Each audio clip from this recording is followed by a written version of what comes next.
fairy. Surely, someone as intelligent as yourself would be able to understand that. SYW, well, I guess so. Stomachs are not especially perceptive or subtle organs. Only when it is obvious that we are about to be conned are they likely to register and transmit that message. At other times, when it is not clear that we are being taken, our stomachs may never catch on. Under those circumstances, we have to look elsewhere for a clue.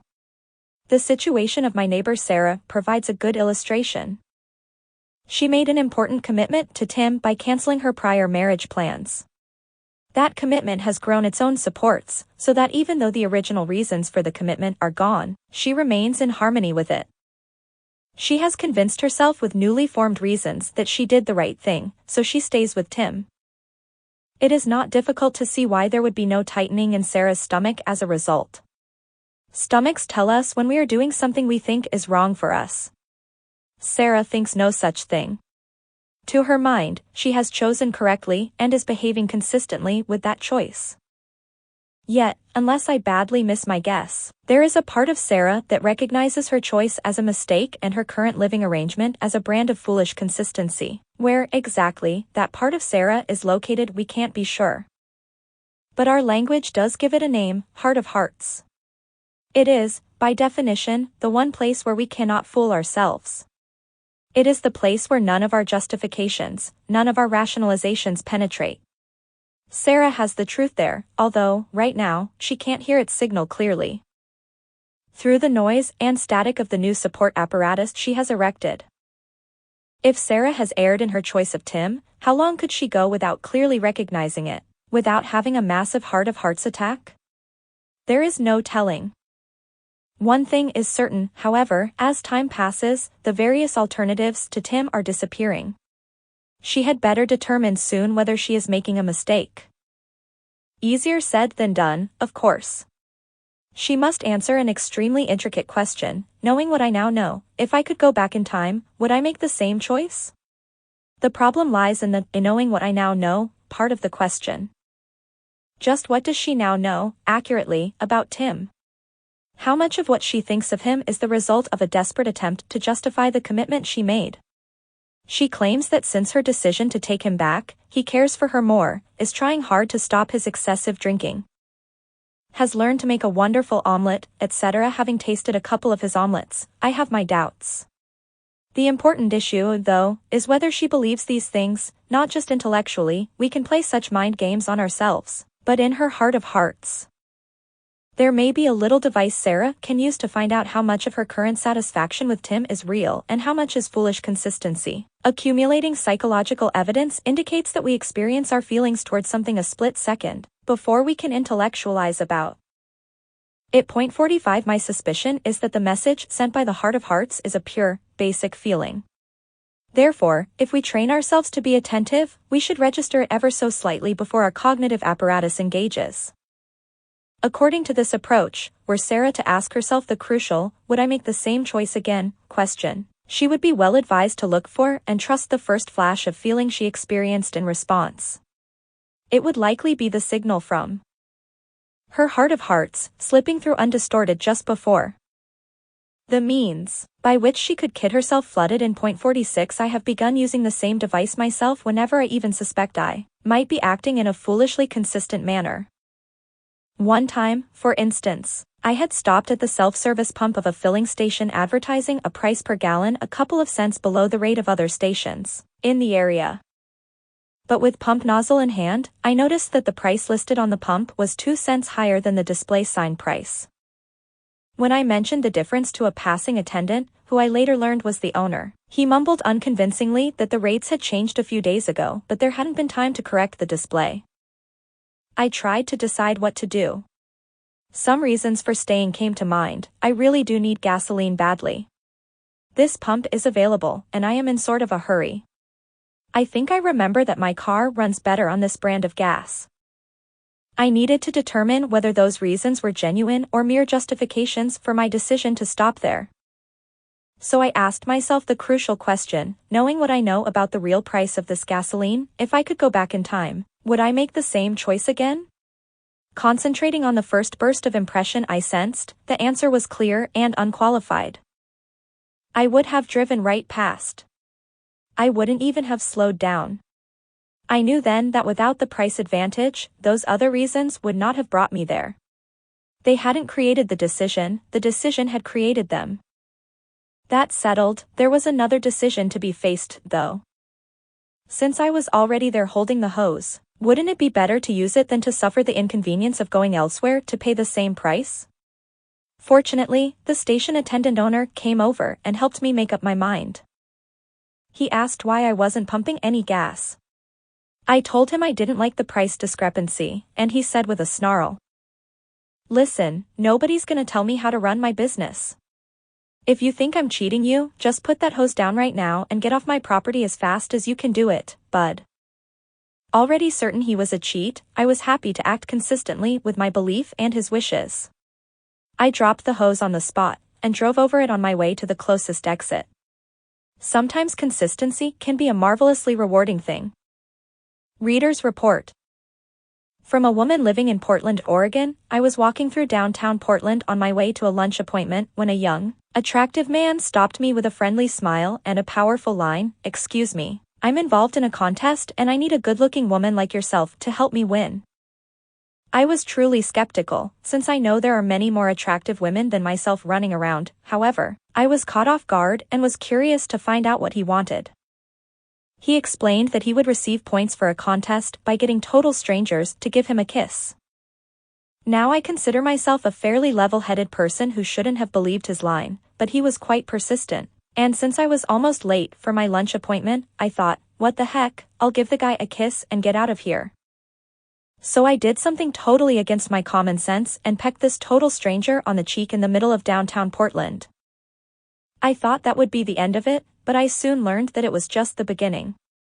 Much to my distress, he followed the kiss with the line, "You are a great kisser, but the real contest I am involved in is to sell magazine subscriptions. You must be an active person. Would any of these magazines interest you?" At this point I should have slugged the guy and walked away, but somehow, because I had complied with his initial request, I felt a need to be consistent, and I complied with his second request. Yes, much to my own disbelief, I actually subscribed to SKI magazine. Gave him a $5 initial subscription fee and left as quickly as possible. Feeling quite frustrated with what I had just done and not understanding why I had done it. Although it still pains me to think about it, in reflecting on the incident after reading your book, I've now figured out what happened. The reason this tactic worked so effectively is because once small commitments have been made, people tend to add justifications to support the commitment and then are willing to commit themselves further. In this situation, I justified complying with the second request because it was consistent with my initial action. If I had only listened to my stomach signs, I could have saved myself a lot of humiliation. By extracting a kiss, the salesman exploited the consistency principle in two ways. First, by the time he asked for her aid in the magazine contest, his prospect had already gone on record, with that kiss, as agreeing to help him win a contest. Second, it seems only natural that if a woman feels positively enough toward a man to kiss him, she should feel positively toward helping him out. Chapter 4. Social proof truths are us. Where all think alike, no one thinks very much. Walter Lippmann. I don't know anyone who likes canned laughter. In fact, when I surveyed the people who came into my office one day, several students, 2 telephone repairmen, a number of university professors, and the janitor, the reaction was invariably critical.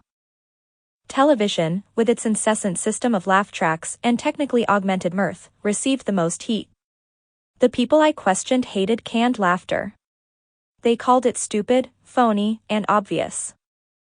Although my sample was small, I would bet that it closely reflects the negative feelings of most of the American public toward laugh tracks. Why, then, is canned laughter so popular with television executives?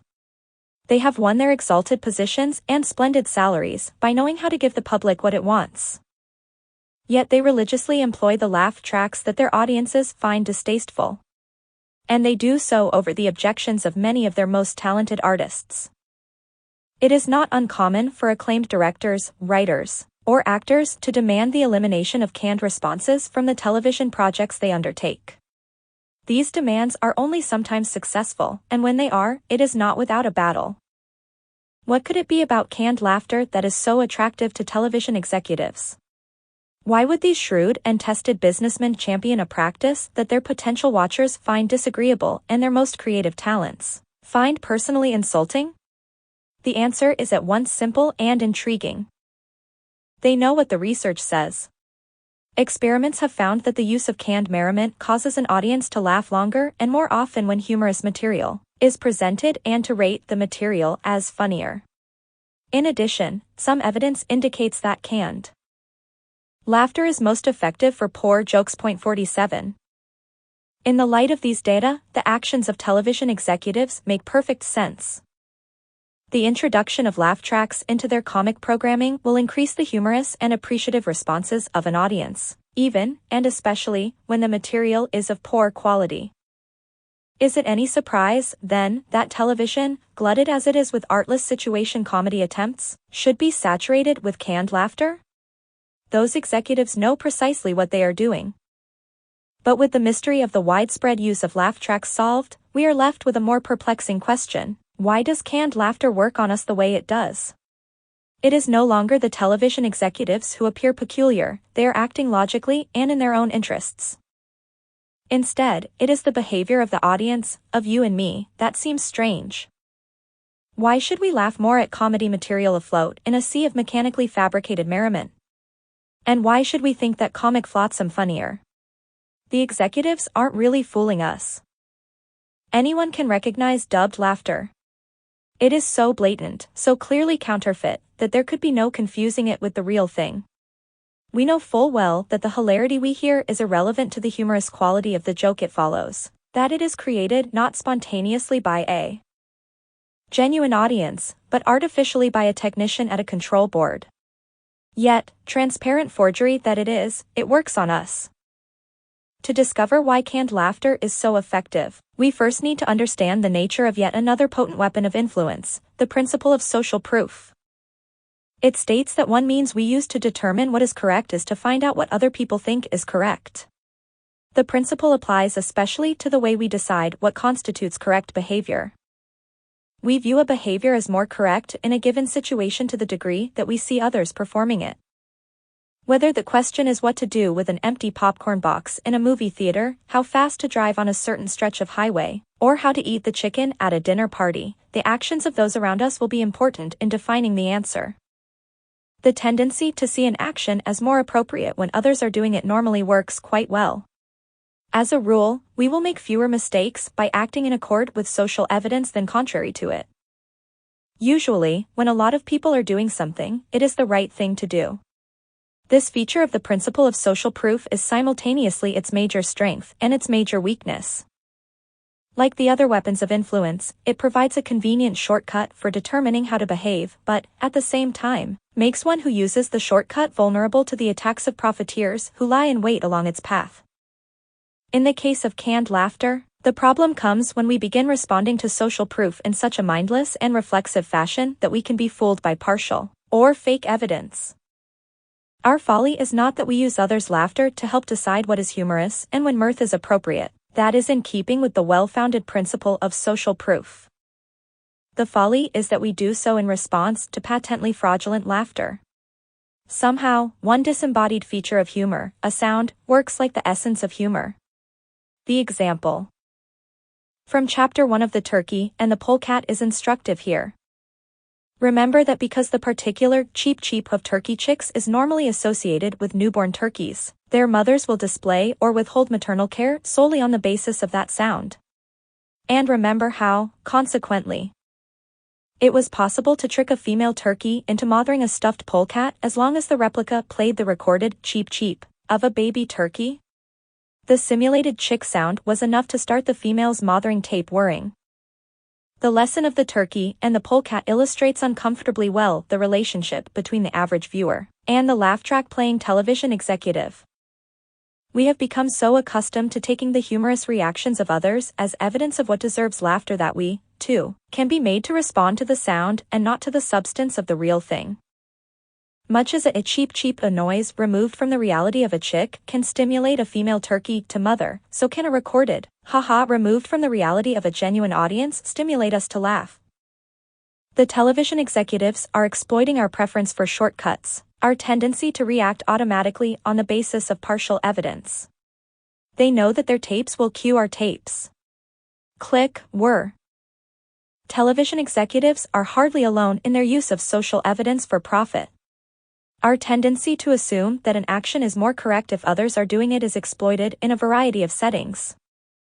Bartenders often assault their tip jars with a few dollar bills at the beginning of the evening to simulate tips left by prior customers and thereby to give the impression that tipping with folding money is proper barroom behavior.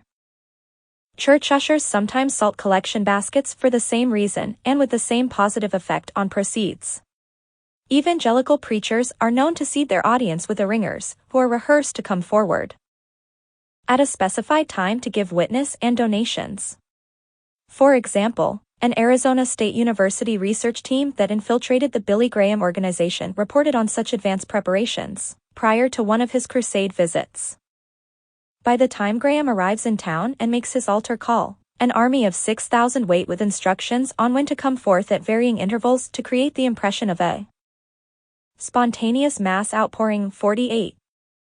Advertisers love to inform us when a product is the fastest growing or a largest selling, because they don't have to convince us directly that the product is good, they need only say that many others think so, which seems proof enough. The producers of charity telethons devote inordinate amounts of time to the incessant listing of viewers who have already pledged contributions. The message being communicated to the holdouts is clear: look at all the people who have decided to give. It must be the correct thing to do. At the height of the disco craze, certain discotheque owners manufactured a brand of visible social proof for their club's quality by creating long waiting lines outside when there was plenty of room inside. Salesmen are taught to spice their pitches with numerous accounts of individuals who have purchased the product. Sales and motivation consultant Cavett Robert captures the principle nicely in his advice to sales trainees. Since 95% of the people are imitators and only 5% initiators, people are persuaded more by the actions of others than by any proof we can offer. Researchers, too, have employed procedures based on the principle of social proof, sometimes with astounding results. One psychologist in particular, Albert Bandura, has led the way in developing such procedures for the elimination of undesirable behavior. Bandura and his colleagues have shown how people suffering from phobias can be rid of these extreme fears in an amazingly simple fashion. For instance, in an early study, nursery school-age children chosen because they were terrified of dogs merely watched a little boy playing happily with a dog for 20 minutes a day. This exhibition produced such marked changes in the reactions of the fearful children that after only 4 days, 67% of them were willing to climb into a playpen with a dog and remain confined there, petting and scratching it while everyone else left the room. Moreover, when the researchers tested the children's fear levels again 1 month later, they found that the improvement had not evaporated during that time. In fact, the children were more willing than ever to interact with dogs. An important practical discovery was made in a second study of children who were exceptionally afraid of dogs. To reduce their fears, it was not necessary to provide live demonstrations of another child playing with a dog. Film clips had the same effect. And the most effective type of clips were those depicting not one but a variety of other children interacting with their dogs. Apparently, the principle of social proof works best when the proof is provided by the actions of a lot of other people. 49 The powerful influence of filmed examples in changing the behavior of children can be used as therapy for various problems. Some striking evidence is available in the research of psychologist Robert O'Connor on socially withdrawn preschool children. We have all seen children of this sort, terribly shy, standing alone at the fringes of the games and groupings of their peers. O'Connor worried that a long-term pattern of isolation was forming, even at an early age, that would create persistent difficulties in social comfort and adjustment through adulthood. In an attempt to reverse the pattern, O'Connor made a film containing 11 different scenes in a nursery school setting. Each scene began by showing a different solitary child watching some ongoing social activity and then actively joining the activity, to everyone's enjoyment. O'Connor selected a group of the most severely withdrawn children from 4 preschools and showed them his film. The impact was impressive. The isolates immediately began to interact with their peers at a level equal to that of the normal children in the schools. Even more astonishing was what O'Connor found when he returned to observe 6 weeks later. While the withdrawn children who had not seen O'Connor's film remained as isolated as ever, those who had viewed it were now leading their schools in amount of social activity. It seems that this 23-minute movie, viewed just once, was enough to reverse a potential pattern of lifelong maladaptive behavior. Such is the potency of the principle of social proof. Point 50. When it comes to illustrations of the strength of social proof, there is one that is far and away my favorite. Several features account for its appeal. It offers a superb example of the much underused method of participant observation, in which a scientist studies a process by becoming immersed in its natural occurrence. It provides information of interest to such diverse groups as historians, psychologists, and theologians, and, most important, it shows how social evidence can be used on us, not by others, but by ourselves, to assure us that what we prefer to be true will seem to be true. The story is an old one, requiring an examination of ancient data, for the past is dotted with millennial religious movements. Various sects and cults have prophesied that on one or another particular date there would arrive a period of redemption, and great happiness for those who believed in the group's teachings. In each instance it has been predicted that the beginning of the time of salvation would be marked by an important and undeniable event, usually the cataclysmic end of the world. Of course, these predictions have invariably proved false. To the acute dismay of the members of such groups, the end has never appeared as scheduled. But immediately following the obvious failure of the prophecy, history records an enigmatic pattern. Rather than disbanding in disillusion, the cultists often become strengthened in their convictions. Risking the ridicule of the populace, they take to the streets, publicly asserting their dogma and seeking converts with a fervor that is intensified, not diminished, by the clear disconfirmation of a central belief. So it was with the Montanists of 2nd century Turkey, with the Anabaptists of 16th century Holland, with the Sabbataists of 17th century Izmir, with the Millwrights of 19th century America. And, thought a trio of interested social scientists, so it might be with a doomsday cult based in modern-day Chicago. The scientists, Leon Festinger, Henry Riecken, and Stanley Schachter, who were then colleagues at the University of Minnesota, heard about the Chicago group and felt it worthy of close study. Their decision to investigate by joining the group, incognito, as new believers and by placing additional paid observers among its ranks resulted in a remarkably rich first-hand account of the goings-on before and after the day of predicted catastrophe. Point 51. The cult of believers was small, never numbering more than 30 members. Its leaders were a middle-aged man and woman, whom the researchers renamed, for purposes of publication, Dr. Thomas Armstrong and Mrs. Marion Keach. Dr. Armstrong, a physician on the staff of a college student health service, had a long-held interest in mysticism, the occult, and flying saucers. As such he served as a respected authority on these subjects for the group. Mrs. Keach, though, was the center of attention and activity. Earlier in the year she had begun to receive messages from spiritual beings, whom she called the guardians, located on other planets. It was these messages, flowing through Marion Keach's hand via the device of automatic writing, that were to form the bulk of the cult's religious belief system. The teachings of the guardians were loosely linked to traditional Christian thought. No wonder that one of the guardians, Sananda, eventually revealed himself as the current embodiment of Jesus. The transmissions from the guardians, always the subjects of much discussion and interpretation among the group, gained new significance when they began to foretell a great impending disaster, a flood that would begin in the Western Hemisphere and eventually engulf the world. Although the cultists were understandably alarmed at first, further messages assured them that they and all those who believed in the lessons sent through Mrs. Keach would survive. Before the calamity, spacemen were to arrive and carry off the believers in flying saucers to a place of safety, presumably on another planet.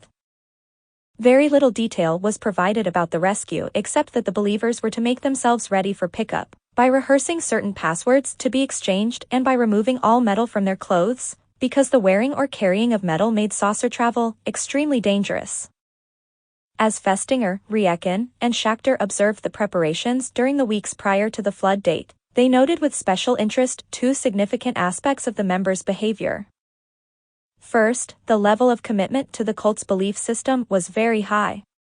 In anticipation of their departure from doomed Earth, irrevocable steps were taken by the group members. Most had incurred the opposition of family and friends to their beliefs but had persisted nonetheless in their convictions, often when it meant losing the affections of these others. In fact, several of the members were threatened by neighbors or family with legal actions designed to have them declared insane. In Dr. Armstrong's case, a motion was filed by his sister to have his two younger children taken away. Many believers quit their jobs or neglected their studies to devote full time to the movement. Some even gave or threw away their personal belongings, expecting them shortly to be of no use. These were people whose certainty that they had the truth allowed them to withstand enormous social, economic, and legal pressures, and whose commitment to their dogma grew as each pressure was resisted. The second significant aspect of the believers' pre-flood actions was a curious form of inaction. For individuals so clearly convinced of the validity of their creed, they did surprisingly little to spread the word. Although they did initially make public the news of the coming disaster, there was no attempt to seek converts, to proselyte actively. They were willing to sound the alarm and to counsel those who voluntarily responded to it, but that was all. The group's distaste for recruitment efforts was evident in various ways, besides the lack of personal persuasion attempts. Secrecy was maintained in many matters, extra copies of the lessons were burned, passwords and secret signs were instituted. The contents of certain private tape recordings were not to be discussed with outsiders. Publicity was avoided. As the day of disaster approached, increasing numbers of newspaper, television, and radio reporters converged on the group's headquarters in the Keach House. For the most part, these people were turned away or ignored. The most frequent answer to their questions was, no comment.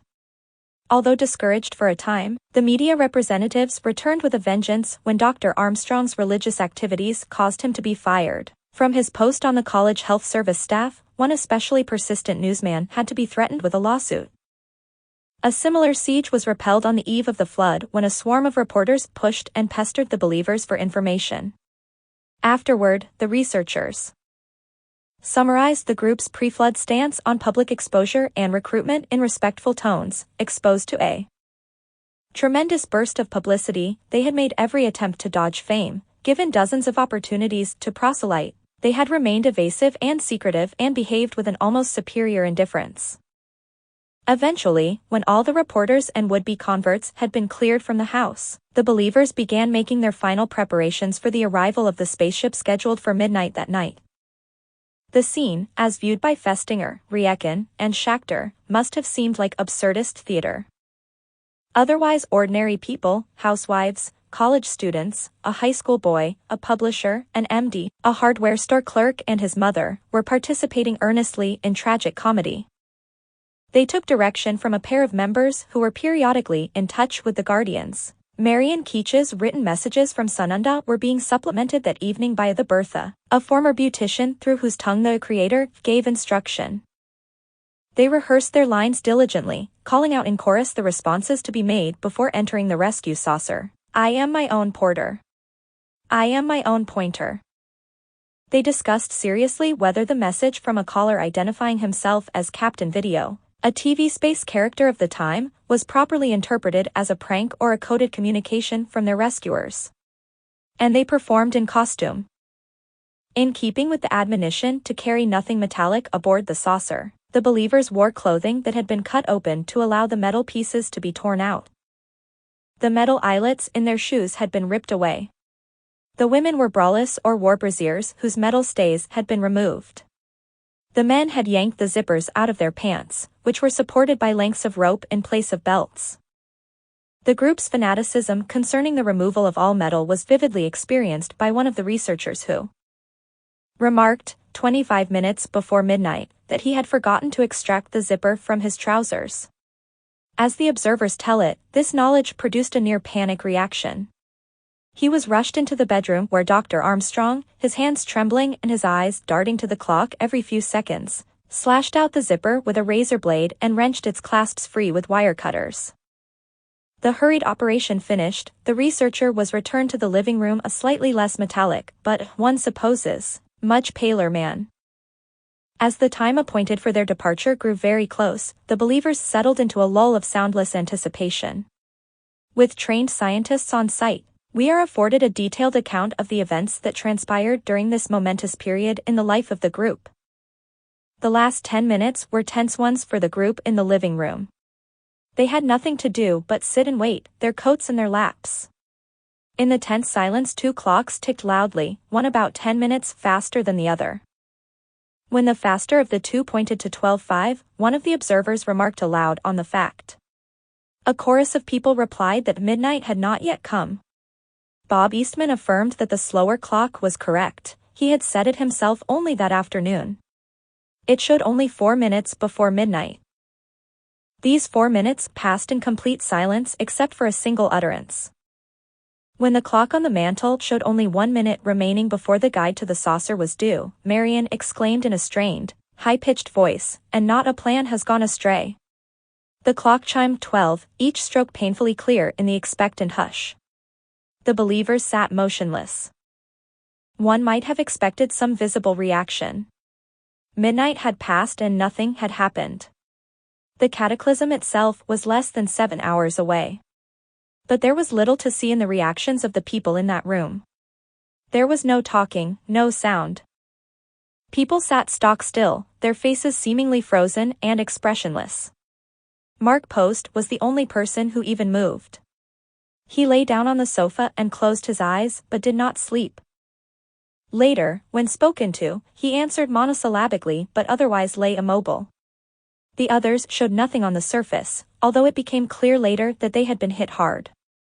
Gradually, painfully, an atmosphere of despair and confusion settled over the group. They re-examined the prediction and the accompanying messages. Dr. Armstrong and Mrs. Keach reiterated their faith. The believers mulled over their predicament and discarded explanation after explanation as unsatisfactory. At one point, toward 4 a.m., Mrs. Keach broke down and cried bitterly.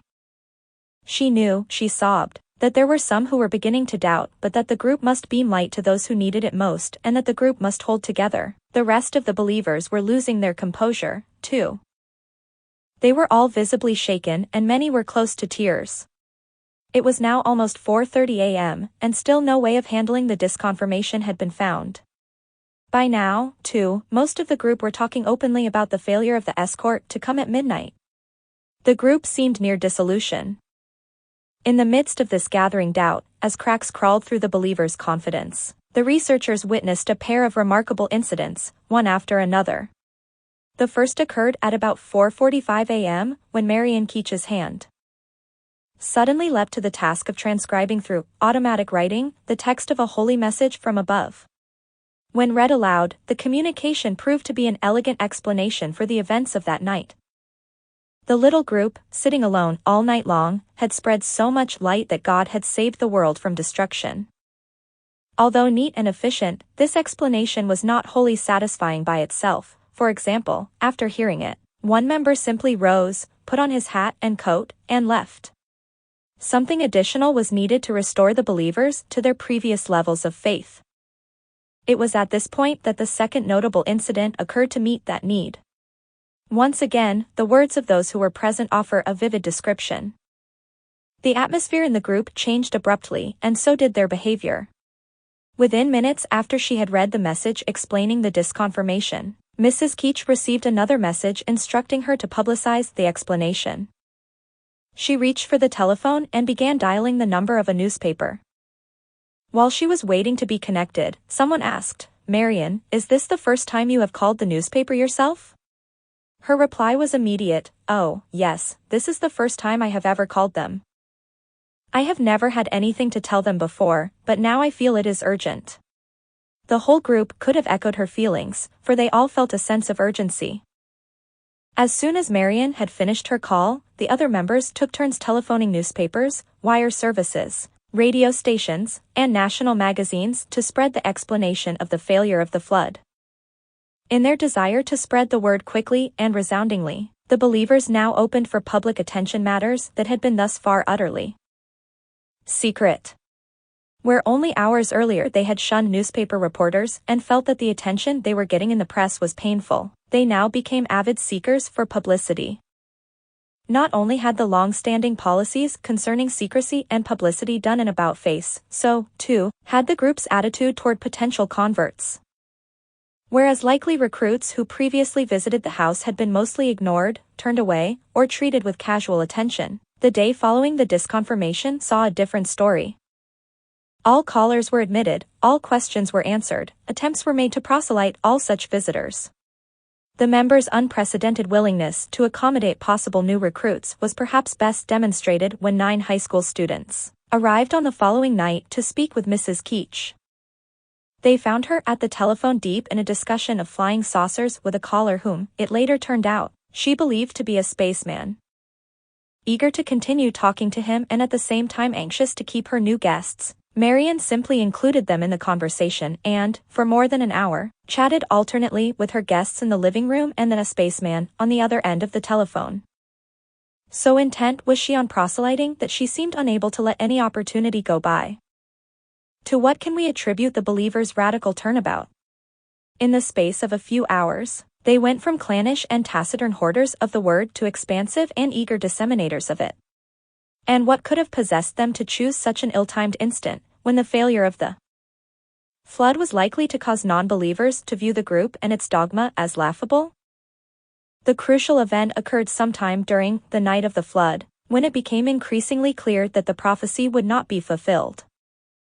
Oddly, it was not their prior certainty that drove the members to propagate the faith, it was an encroaching sense of uncertainty. It was the dawning realization that if the spaceship and flood predictions were wrong, so might be the entire belief system on which they rested. For those huddled in the Keach living room, that growing possibility must have seemed hideous. The group members had gone too far, given up too much for their beliefs to see them destroyed, the shame, the economic cost. The mockery would be too great to bear. The overarching need of the cultists to cling to those beliefs seeps poignantly from their own words, from a young woman with a 3-year-old child.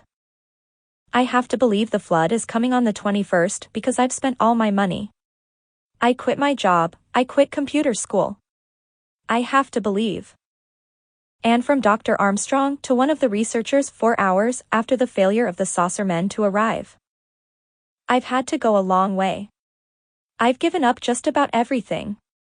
I've cut every tie. I've burned every bridge. I've turned my back on the world. I can't afford to doubt. I have to believe.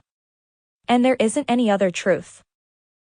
Imagine the corner in which Dr. Armstrong and his followers found themselves as morning approached. So massive was the commitment to their beliefs that no other truth was tolerable. Yet that set of beliefs had just taken a merciless pounding from physical reality. No saucer had landed, no spaceman had knocked, no flood had come, nothing had happened as prophesied. Since the only acceptable form of truth had been undercut by physical proof, there was but one way out of the corner for the group. They had to establish another type of proof for the validity of their beliefs, social proof. This, then, explains their sudden shift from secretive conspirators to zealous missionaries. And it explains the curious timing of the shift, precisely when a direct disconfirmation of their beliefs had rendered them least convincing to outsiders.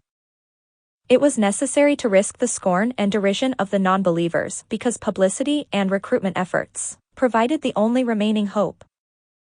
If they could spread the word, if they could inform the uninformed, if they could persuade the skeptics, and if, by so doing, they could win new converts, their threatened but treasured beliefs would become truer.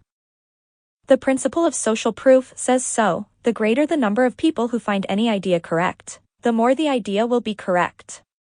The group's assignment was clear: since the physical evidence could not be changed, the social evidence had to be. Convince and ye shall be convinced. 52.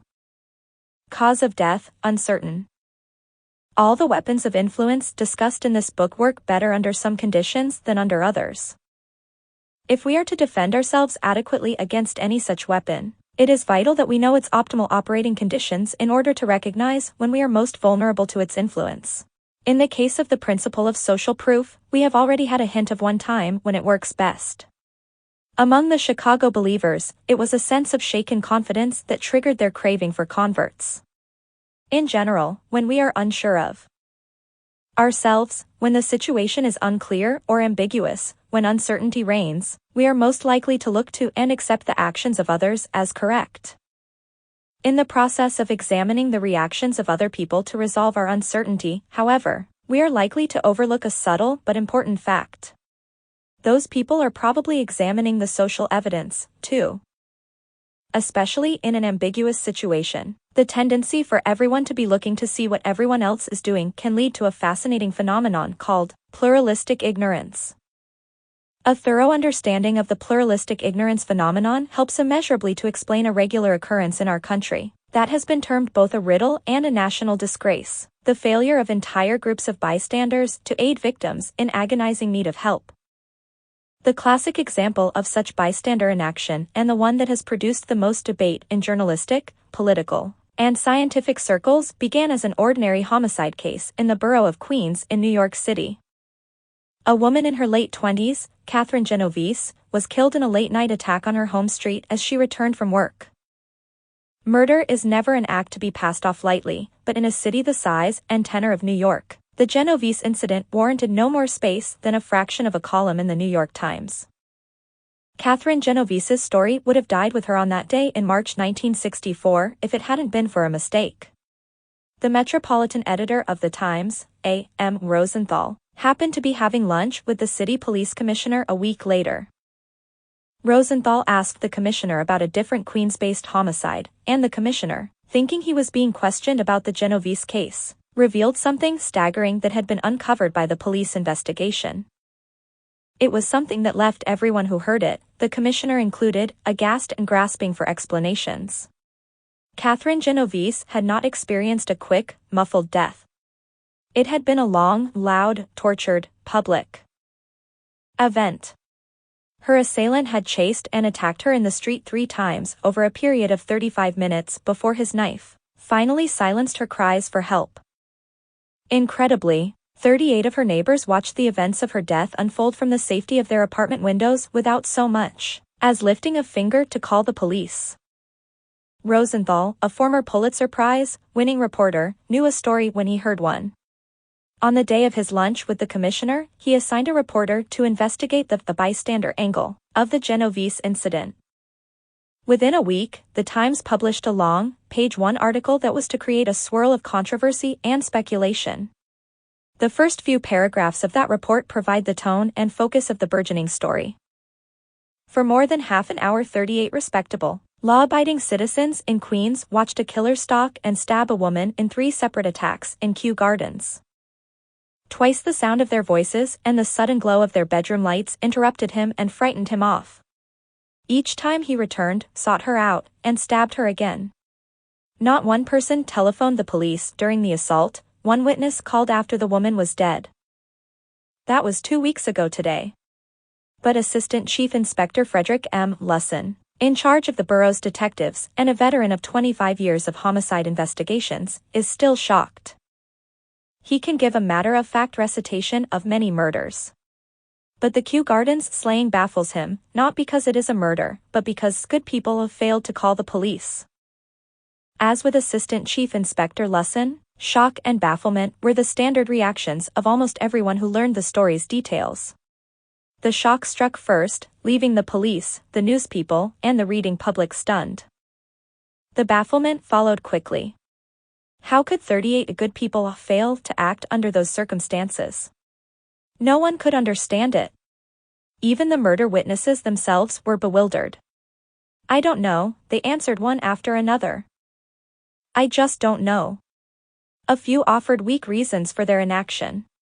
For example, 2 or 3 people explained that they were afraid or did not want to get involved. But these reasons do not stand up to close scrutiny. A simple anonymous call to the police could have saved Catherine Genovese without threatening the witness's future safety or free time. No, it wasn't the observer's fear or reluctance to complicate their lives that explained their lack of action. Something else was going on there that even they could not fathom.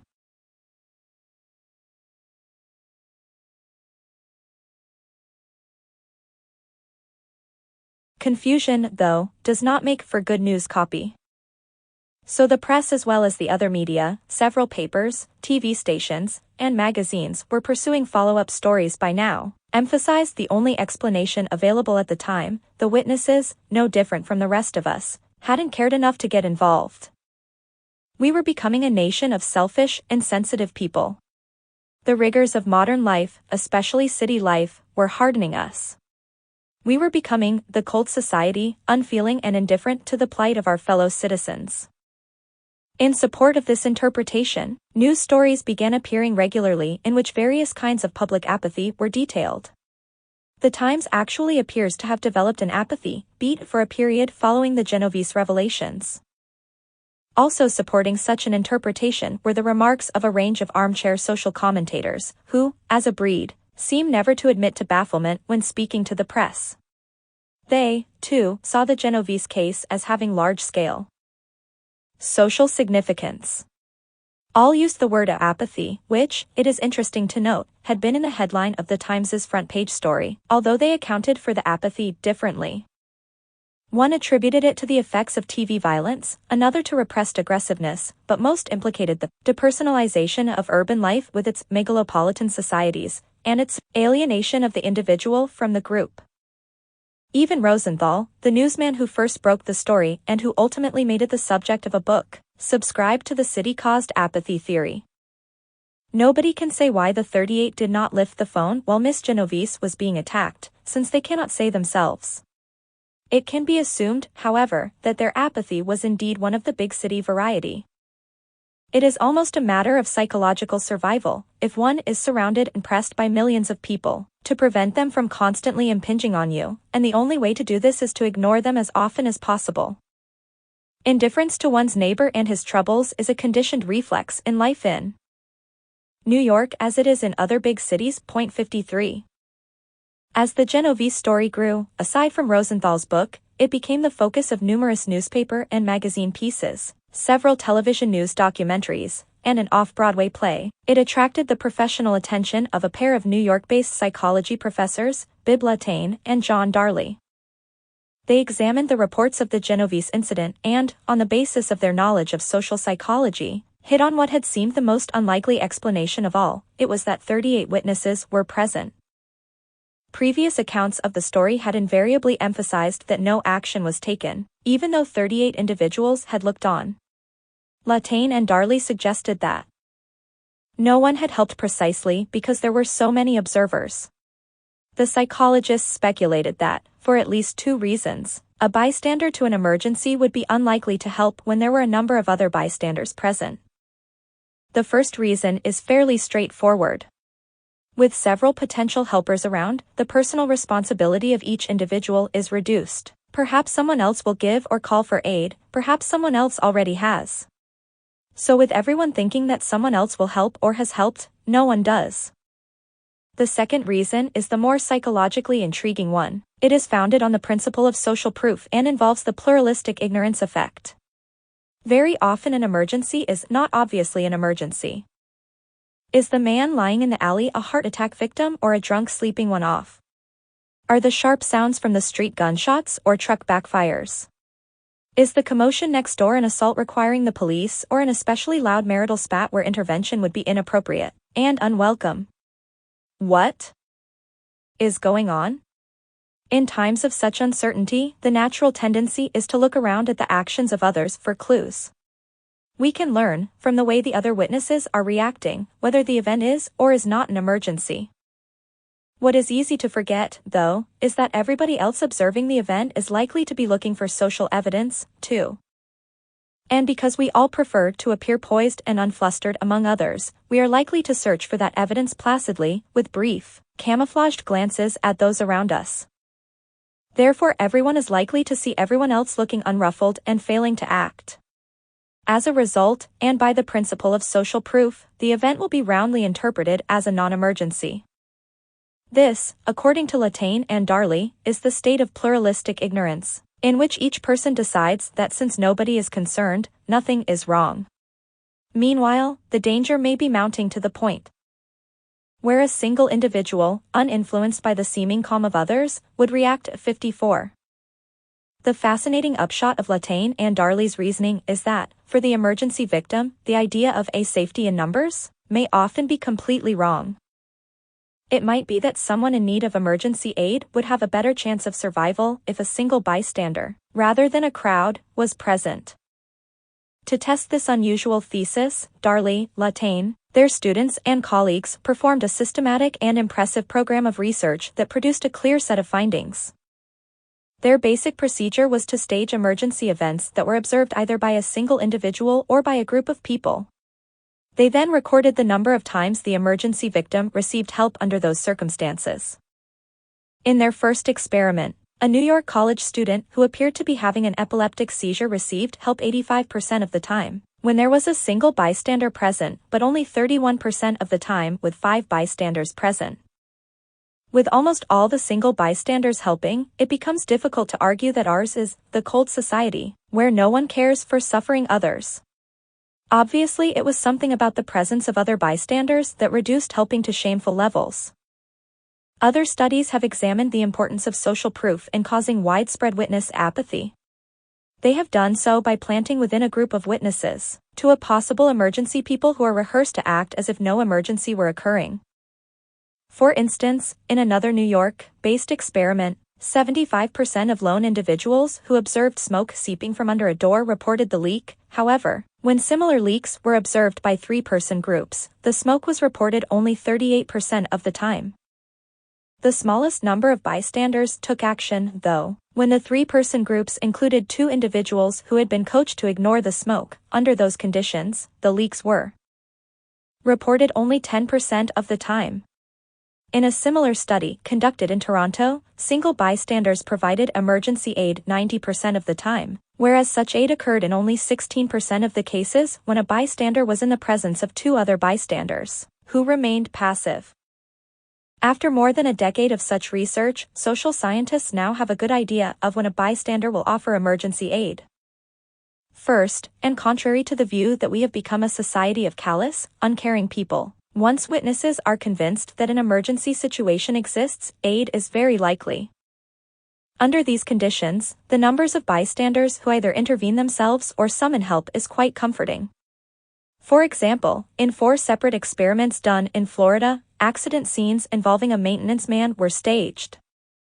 When it was clear that the man was hurt and required assistance, he was helped 100% of the time in 2 of the experiments. In the other 2 experiments, where helping involved contact with potentially dangerous electrical wires, the victims still received bystander aid in 90% of the instances.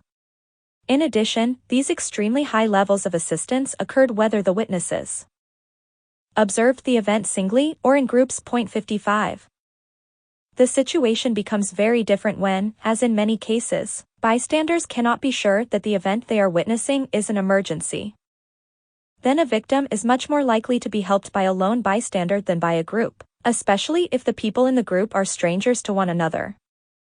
It seems that the pluralistic ignorance effect is strongest among strangers, because we like to look poised and sophisticated in public and because we are unfamiliar with the reactions of those we do not know. We are unlikely to give off or correctly read expressions of concern when in a grouping of strangers. Therefore, a possible emergency becomes viewed as a non-emergency, and the victim suffers. 56. A close look at this set of research findings reveals an enlightening pattern. All the conditions that decrease an emergency victim's chances for bystander aid exist normally and innocently in the city. In contrast to rural areas, cities are more clamorous, distracting, rapidly changing places where it is difficult to be certain of the nature of the events one encounters. Urban environments are more populous, by their nature. Consequently, people are more likely to be with others when witnessing a potential emergency situation. City dwellers know a much smaller percentage of fellow residents than do people who live in small towns. Therefore, city dwellers are more likely to find themselves in a group of strangers when observing an emergency. These three natural characteristics of urban environments. Their confusion, their populousness, and their low levels of acquaintanceship fit in very well with the factors shown by research to decrease bystander aid. Without ever having to resort to such sinister concepts as urban depersonalization and megalopolitan alienation, then, we can explain why so many instances of bystander inaction occur in our cities. De-victimizing yourself. But explaining the dangers of modern urban life in less ominous terms does not dispel them. And as the world's populations move increasingly to the cities, half of all humanity will be city dwellers within 10 years. There will be a growing need to reduce those dangers. Fortunately, our newfound understanding of the bystander apathy process offers real hope. Armed with this scientific knowledge, an emergency victim can increase enormously the chances of receiving aid from others.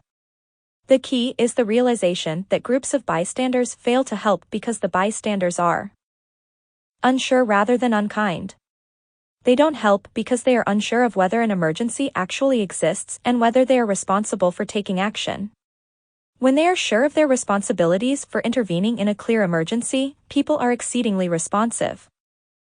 Once it is understood that the enemy is not some unmanageable societal condition like urban depersonalization, but is, instead, the simple state of uncertainty, it becomes possible for emergency victims to take specific steps to protect themselves by reducing the bystanders' uncertainty. Imagine, for example, you are spending a summer afternoon at a music concert in the park. As the concert ends and people begin leaving, you notice a slight numbness in one arm but dismiss it as nothing to be alarmed about. Yet, while moving with the crowd to the distant parking areas, you feel the numbness spreading down to your hand and up one side of your face. Feeling disoriented, you decide to sit against a tree for a moment to rest. Soon you realize that something is drastically wrong. Sitting down has not helped. In fact, the control and coordination of your muscles has worsened to the point that you are starting to have difficulty moving your mouth and tongue to speak. You try to get up but can't. A terrifying thought slashes to mind, oh, God, I'm having a stroke. Groups of people are passing by and most are paying you no attention. The few who notice the odd way you are slumped against the tree or the strange look on your face check the social evidence around them and, seeing that no one else is reacting with concern, walk on past, convinced that nothing is wrong. Were you to find yourself in such a predicament, what could you do to overcome the odds against receiving help? Because your physical abilities would be deteriorating, time would be crucial. If, before you could summon aid, you lost your speech or mobility or consciousness, your chances for assistance and for recovery would plunge drastically. It would be essential to try to request help quickly. But what would the most effective form of that request be? Moans, groans, or outcries probably would not do. They might bring you some attention, but they would not provide enough information to assure passers-by that a true emergency existed. If mere outcries are unlikely to produce help from the passing crowd, perhaps you should be more specific.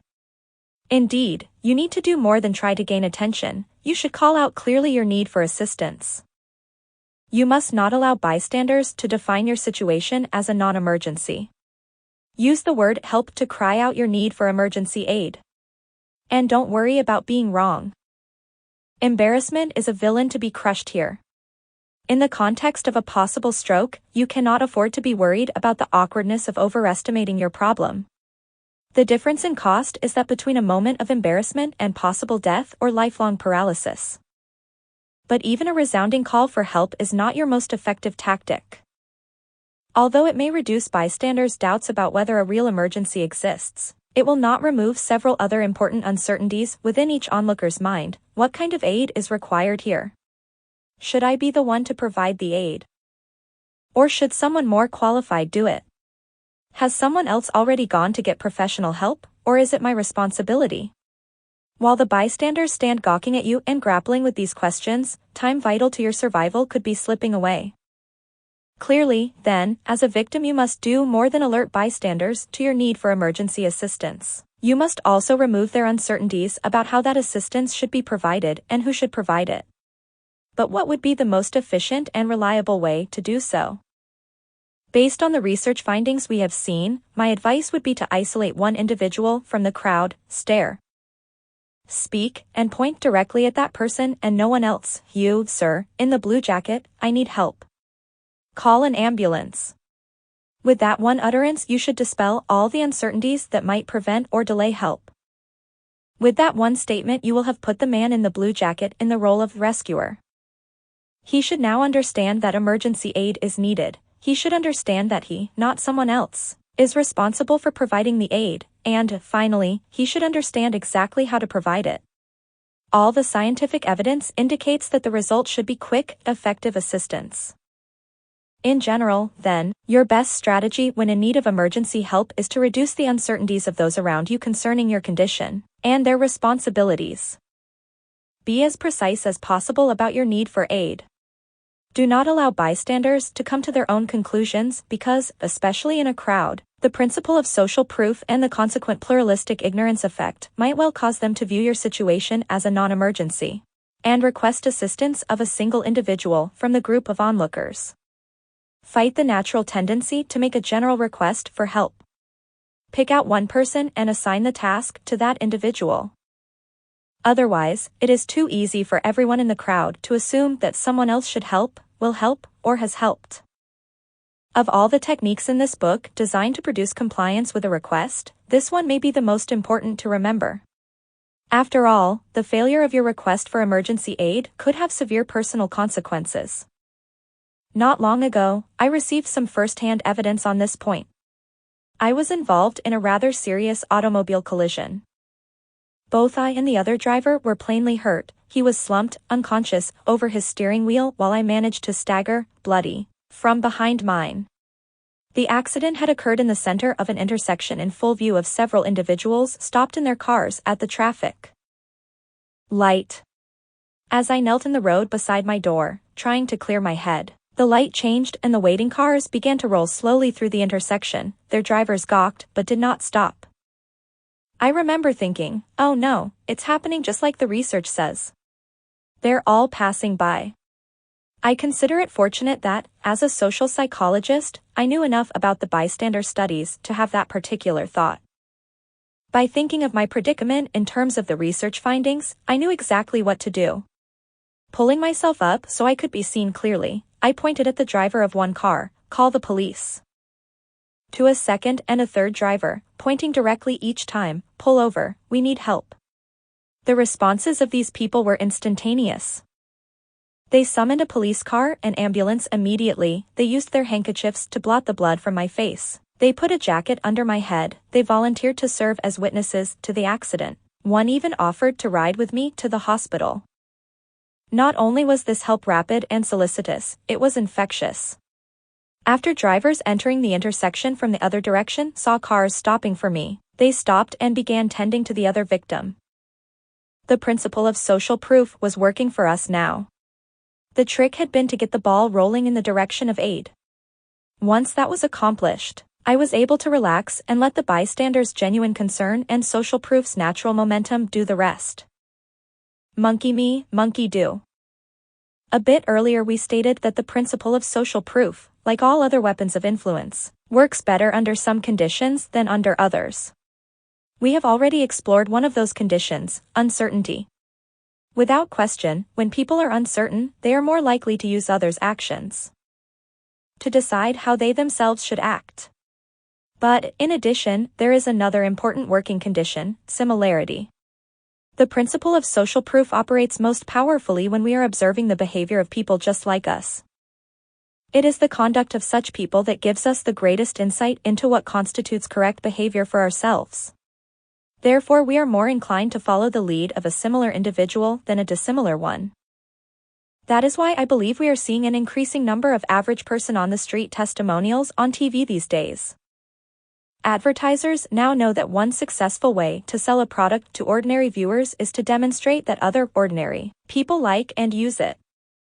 So whether the product is a brand of soft drink, or a pain reliever, or a laundry detergent, we hear volleys of praise from John or Mary every person. More compelling evidence for the importance of similarity in determining whether we will imitate another's behavior comes from scientific research.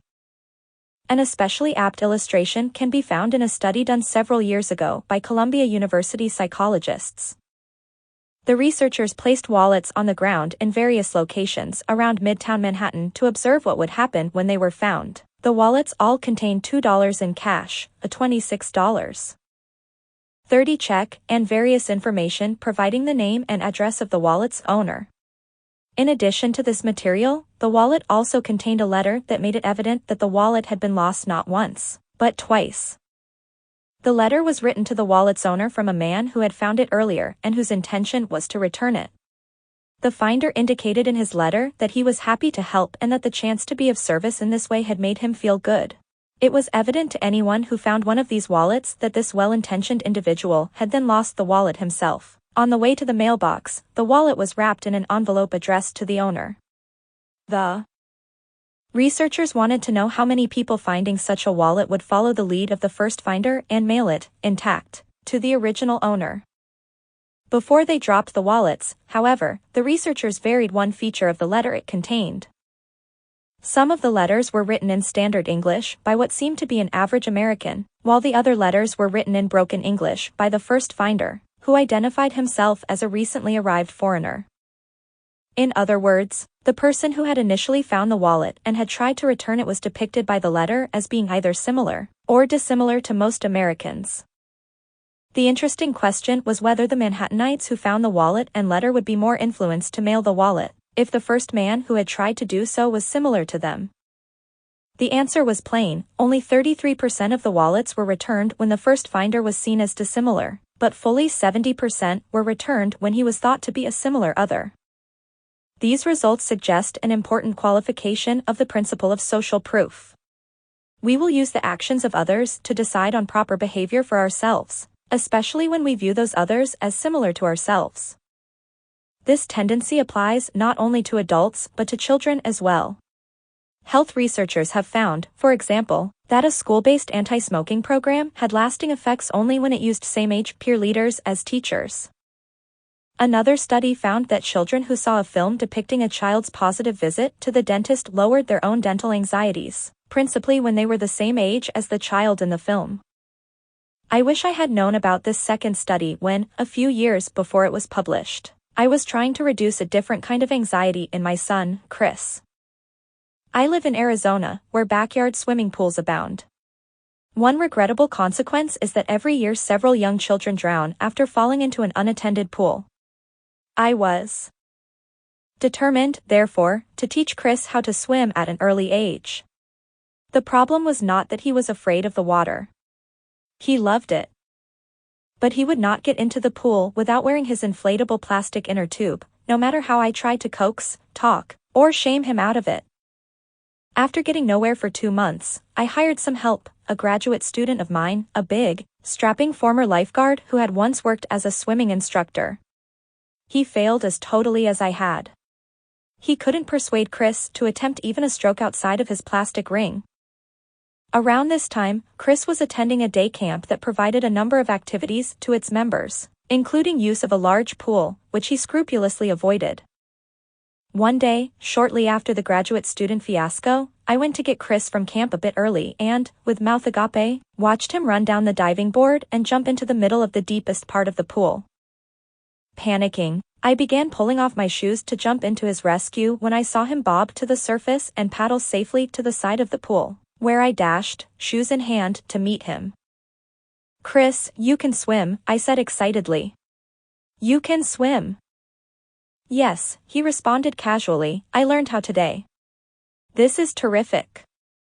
"This is just terrific," I burbled, gesturing expansively to convey my enthusiasm. "But how come you didn't need your plastic ring today?" Looking somewhat embarrassed because his father seemed to be raving while inexplicably soaking his socks in a small puddle, and waving his shoes around, Chris explained, "Well, I'm 3 years old, and Tommy is 3 years old. And Tommy can swim without a ring, so that means I can too." I could have kicked myself. Of course, it would be to little Tommy, not to a 6'2" graduate student, that Chris would look for the most relevant information about what he could or should do. Had I been more thoughtful about solving Chris's swimming problem, I could have employed Tommy's good example earlier and, perhaps, have saved myself a couple of frustrating months. I could have simply noted at the day camp that Tommy was a swimmer and then arranged with his parents for the boys to spend a weekend afternoon swimming in our pool. My guess is that Chris's plastic ring would have been abandoned by the end of the day. 57 Any factor that can spur 70% of New Yorkers to return a wallet must be considered impressive. Yet research findings of this sort offer just a hint of the immense impact that the conduct of similar others has on human behavior. Other, more powerful examples exist. To my mind, the most telling illustration of this impact starts with a seemingly nonsensical statistic. After a suicide has made front-page news, airplanes, private planes, corporate jets, airliners begin falling out of the sky at an alarming rate. For example, it has been shown that immediately following certain kinds of highly publicized suicide stories, the number of people who die in commercial airline crashes increases by 1,000%. Even more alarming, the increase is not limited to airplane deaths. The number of automobile fatalities shoots up as well. 58 What could possibly be responsible? One explanation suggests itself immediately. The same social conditions that cause some people to commit suicide cause others to die accidentally. For instance, certain individuals, the suicide-prone, may react to stressful societal events by ending it all. But others will react differently to these same events. They might become angry or impatient or nervous or distracted. To the degree that such people operate the cars and planes of our society, the vehicles will be less safe, and, consequently, we will see a sharp increase in the number of automobile and air fatalities. According to this social conditions interpretation, then, some of the same societal factors that cause intentional deaths also cause accidental ones, and that is why we find so strong a connection between suicide stories and fatal crashes. But another fascinating statistic indicates that this is not the correct explanation. Fatal crashes increase dramatically only in those regions where the suicide has been highly publicized. Other places, existing under similar social conditions, whose newspapers have not publicized the story, have shown no comparable jump in such fatalities. Furthermore, within those areas where newspaper space has been allotted, the wider the publicity given the suicide, the greater has been the rise in subsequent crashes. Thus it is not some set of common societal events that stimulates suicides on the one hand, and fatal accidents on the other. Instead, it is the publicized suicide story itself that produces the car and plane wrecks. To explain the strong association between suicide story publicity and subsequent crashes, a bereavement account has been suggested. Because, it has been argued, front-page suicides often involve well-known and respected public figures. Perhaps their highly publicized deaths throw many people into states of shocked sadness. Stunned and preoccupied, these individuals become careless around cars and planes. The consequence is the sharp increase in deadly accidents involving such vehicles that we see after front-page suicide stories. Although the bereavement theory can account for the connection between the degree of publicity given a story and subsequent crash fatalities, the more people who learn of the suicide, the larger number of bereaved and careless individuals there will be. It cannot explain yet another startling fact. Newspaper stories reporting on suicide victims who died alone produce an increase in the frequency of single fatality wrecks only, whereas stories reporting on suicide plus murder incidents produce an increase in multiple fatality wrecks only. Simple bereavement could not cause such a pattern. The influence of suicide stories on car and plane crashes, then, is fantastically specific. Stories of pure suicides, in which only one person dies, generate wrecks in which only one person dies. Stories of suicide-murder combinations, in which there are multiple deaths, generate wrecks in which there are multiple deaths. If neither the social conditions, nor bereavement, account for this bewildering array of facts, what can? There is a sociologist at the University of California at San Diego who thinks he has found the answer. His name is David Phillips, and he points a convincing finger at something called the Werther effect. The story of the Werther effect is both chilling and intriguing. More than 2 centuries ago, the great man of German literature, Johann von Goethe, published a novel entitled Die Leidende Jungen Werthers. The book, in which the hero, named Werther, commits suicide, had a remarkable impact. Not only did it provide Goethe with immediate fame, but it also sparked a wave of emulative suicides across Europe. So powerful was this effect that authorities in several countries banned the novel.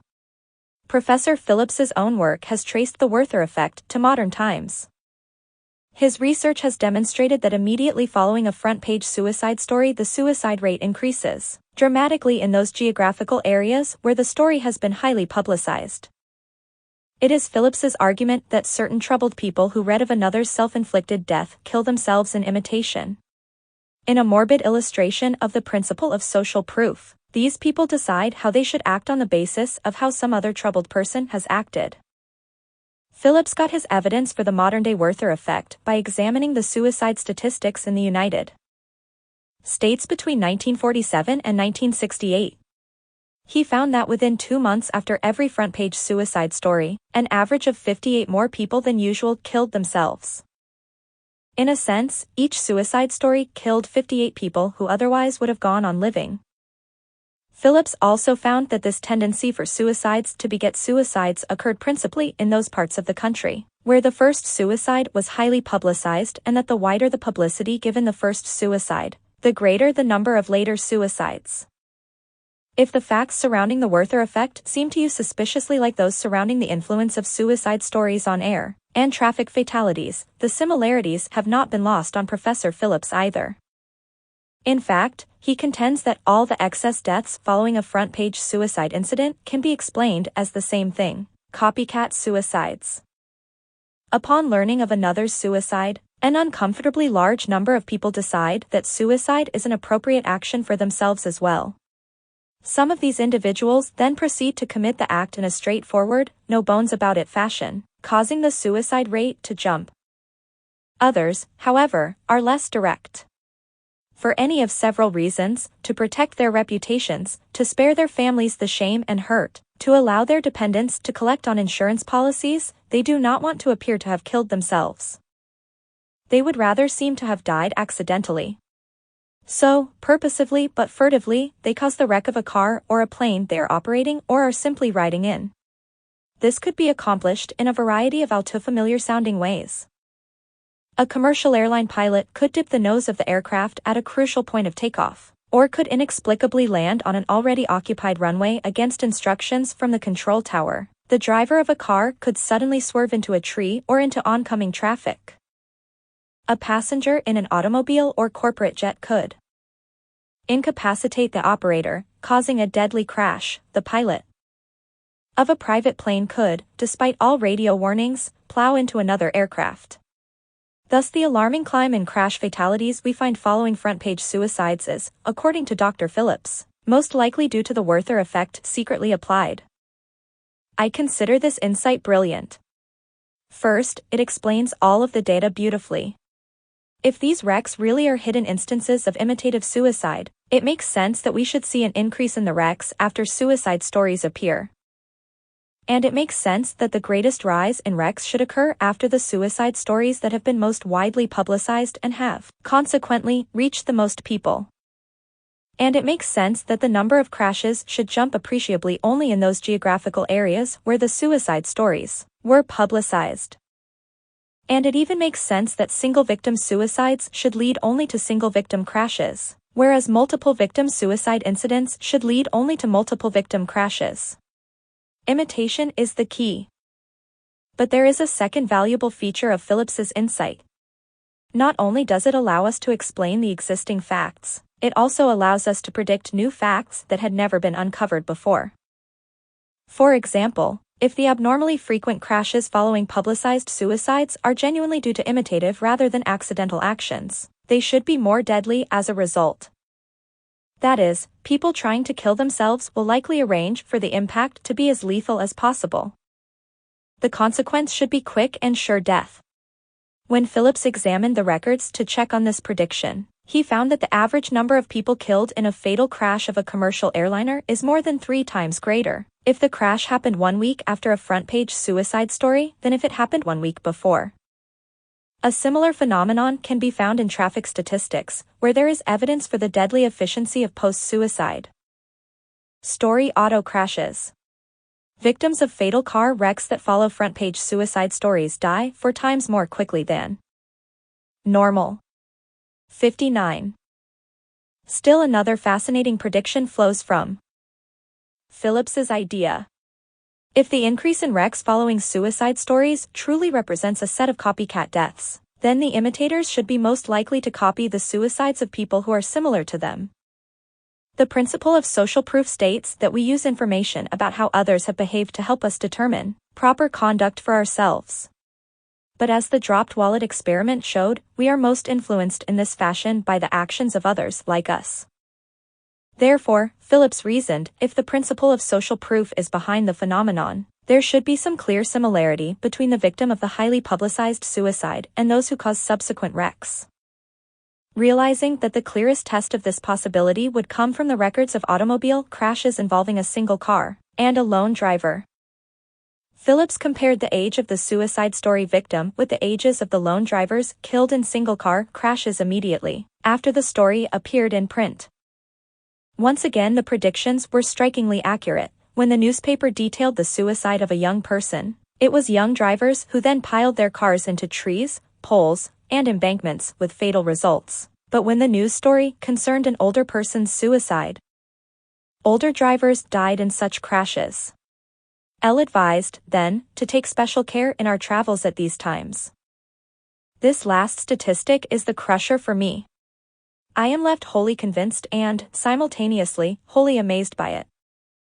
Evidently, the principle of social proof is so wide-ranging and powerful that its domain extends to the fundamental decision for life or death. Professor Phillips's findings have persuaded me of a distressing tendency for suicide publicity to motivate certain people who are similar to the victim to kill themselves, because they now find the idea of suicide more legitimate. Truly frightening are the data indicating that many innocent people die in the bargain. A glance at the graphs documenting the undeniable increase in traffic and air fatalities following publicized suicides, especially those involving murder, is enough to cause concern for one's own safety. I have been sufficiently affected by these statistics to begin to take note of front-page suicide stories, and to change my behavior in the period after their appearance. I try to be especially cautious behind the wheel of my car. I am reluctant to take extended trips requiring a lot of air travel. If I must fly during such a period, I purchase substantially more flight insurance than I normally would. Dr. Phillips has done us a service by demonstrating that the odds for survival when we travel change measurably, for a time following the publication of certain kinds of front-page suicide stories. It would seem only prudent to play those odds. As if the frightening features of Phillips's suicide data weren't enough, his subsequent research brings more cause for alarm. Homicides in this country have a stimulated, copycat character after highly publicized acts of violence. Heavyweight championship prize fights that receive coverage on network evening news appear to produce measurable increases in the U.S. homicide rate. This analysis of heavyweight championship fights is perhaps most compelling in its demonstration of the remarkably specific nature of the imitative aggression that is generated. When such a match was lost by a black fighter, the homicide rate during the following 10 days rose significantly for young black male victims, but not young white males. On the other hand, when a white fighter lost a match, it was young white men but not young black men who were killed more frequently in the next 10 days. 60 When these results are combined with the parallel findings in Phillips's suicide data, it is clear that widely publicized aggression has the nasty tendency to spread to similar victims, no matter whether the aggression is inflicted on the self or on another. Work like Dr. Phillips's helps us appreciate the awesome influence of the behavior of similar others. Once the enormity of that force is recognized, it becomes possible to understand perhaps the most spectacular act of compliance of our time, the mass suicide at Jonestown, Guyana. Certain crucial features of that event deserve review. The People's Temple was a cult-like organization that began in San Francisco and drew its recruits from the poor of that city. In 1977, the Reverend Jim Jones, who was the group's undisputed political, social, and spiritual leader, moved the bulk of the membership with him to a jungle settlement in Guyana, South America. There, the People's Temple existed in relative obscurity until November 18, 1978, when 4 men of a fact-finding party led by Congressman Leo J. Ryan were murdered as they tried to leave Jonestown by plane. Convinced that he would be arrested and implicated in the killings and that the demise of the People's Temple would result, Jones sought to control the end of the temple in his own way. He gathered the entire community around him and issued a call for each person's death in a unified act of self-destruction. The first response was that of a young woman who calmly approached the now famous vat of strawberry-flavored poison, administered 1 dose to her baby, 1 to herself, and then sat down in a field, where she and her child died in convulsions within 4 minutes. Others followed steadily in turn. Although a handful of Jonestowners escaped rather than comply and a few others are reported to have resisted, the survivors claim that the great majority of the 910 people who died did so in an orderly, willful fashion. News of the event shocked us. The broadcast media and the papers provided a barrage of reports, updates, and analyses. For days, our conversations were full of the topic, how many have they found dead now? A guy who escaped says they were drinking the poison like they were hypnotized or something. What were they doing down in South America, anyway? It's so hard to believe. What caused it? Yes, what caused it, the critical question. How are we to account for this most astounding of compliant acts? Various explanations have been offered. Some have focused on the charisma of Jim Jones, a man whose style allowed him to be loved like a savior, trusted like a father, and treated like an emperor. Other explanations have pointed to the kind of people who were attracted to the People's Temple. They were mostly poor and uneducated individuals who were willing to give up their freedoms of thought and action for the safety of a place where all decisions would be made for them. Still other explanations have emphasized the quasi-religious nature of the People's Temple, in which unquestioned faith in the cult's leader was assigned highest priority. No doubt each of these features of Jonestown has merit in explaining what happened there. But I do not find them sufficient. After all, the world abounds with cults populated by dependent people who are led by a charismatic figure. What's more, there has never been a shortage of this combination of circumstances in the past. Yet virtually nowhere do we find evidence of an event even approximating the Jonestown incident among such groups. There must be something else that was critical. One especially revealing question gives us a clue: if the community had remained in San Francisco, would Rev. Jim Jones's suicide command have been obeyed? A highly speculative question to be sure, but the expert most familiar with the People's Temple has no doubt about the answer. Dr. Louis Jolyon West, chairman of Psychiatry and Biobehavioral Sciences at UCLA and director of its neuropsychiatric unit, is an authority on cults who had observed the People's Temple for 8 years prior to the Jonestown deaths. When interviewed in the immediate aftermath, he made what strikes me as an inordinately instructive statement: this wouldn't have happened in California. But they lived in total alienation from the rest of the world in a jungle situation in a hostile country. Although lost in the welter of commentary following the tragedy, Drive West's observation, together with what we know about the principle of social proof, seems to me quite important to a satisfactory understanding of the compliant suicides. To my mind, the single act in the history of the People's Temple that most contributed to the members' mindless compliance that day occurred a year earlier with the relocation of the temple to a jungled country of unfamiliar customs and strange people. If we are to believe the stories of Jim Jones's malevolent genius, he realized fully the massive psychological impact such a move would have on his followers. All at once, they found themselves in a place they knew nothing about. South America, and the rainforests of Guyana, especially, were unlike anything they had experienced in San Francisco. The country, both physical and social, into which they were dropped must have seemed dreadfully uncertain. Ah, uncertainty, the right-hand man of the principle of social proof. We have already seen that when people are uncertain, they look to the actions of others to guide their own actions. In the alien, Guyanese environment, then, temple members were very ready to follow the lead of others. But as we have also seen, it is others of a special kind whose behavior will be most unquestioningly followed, similar others.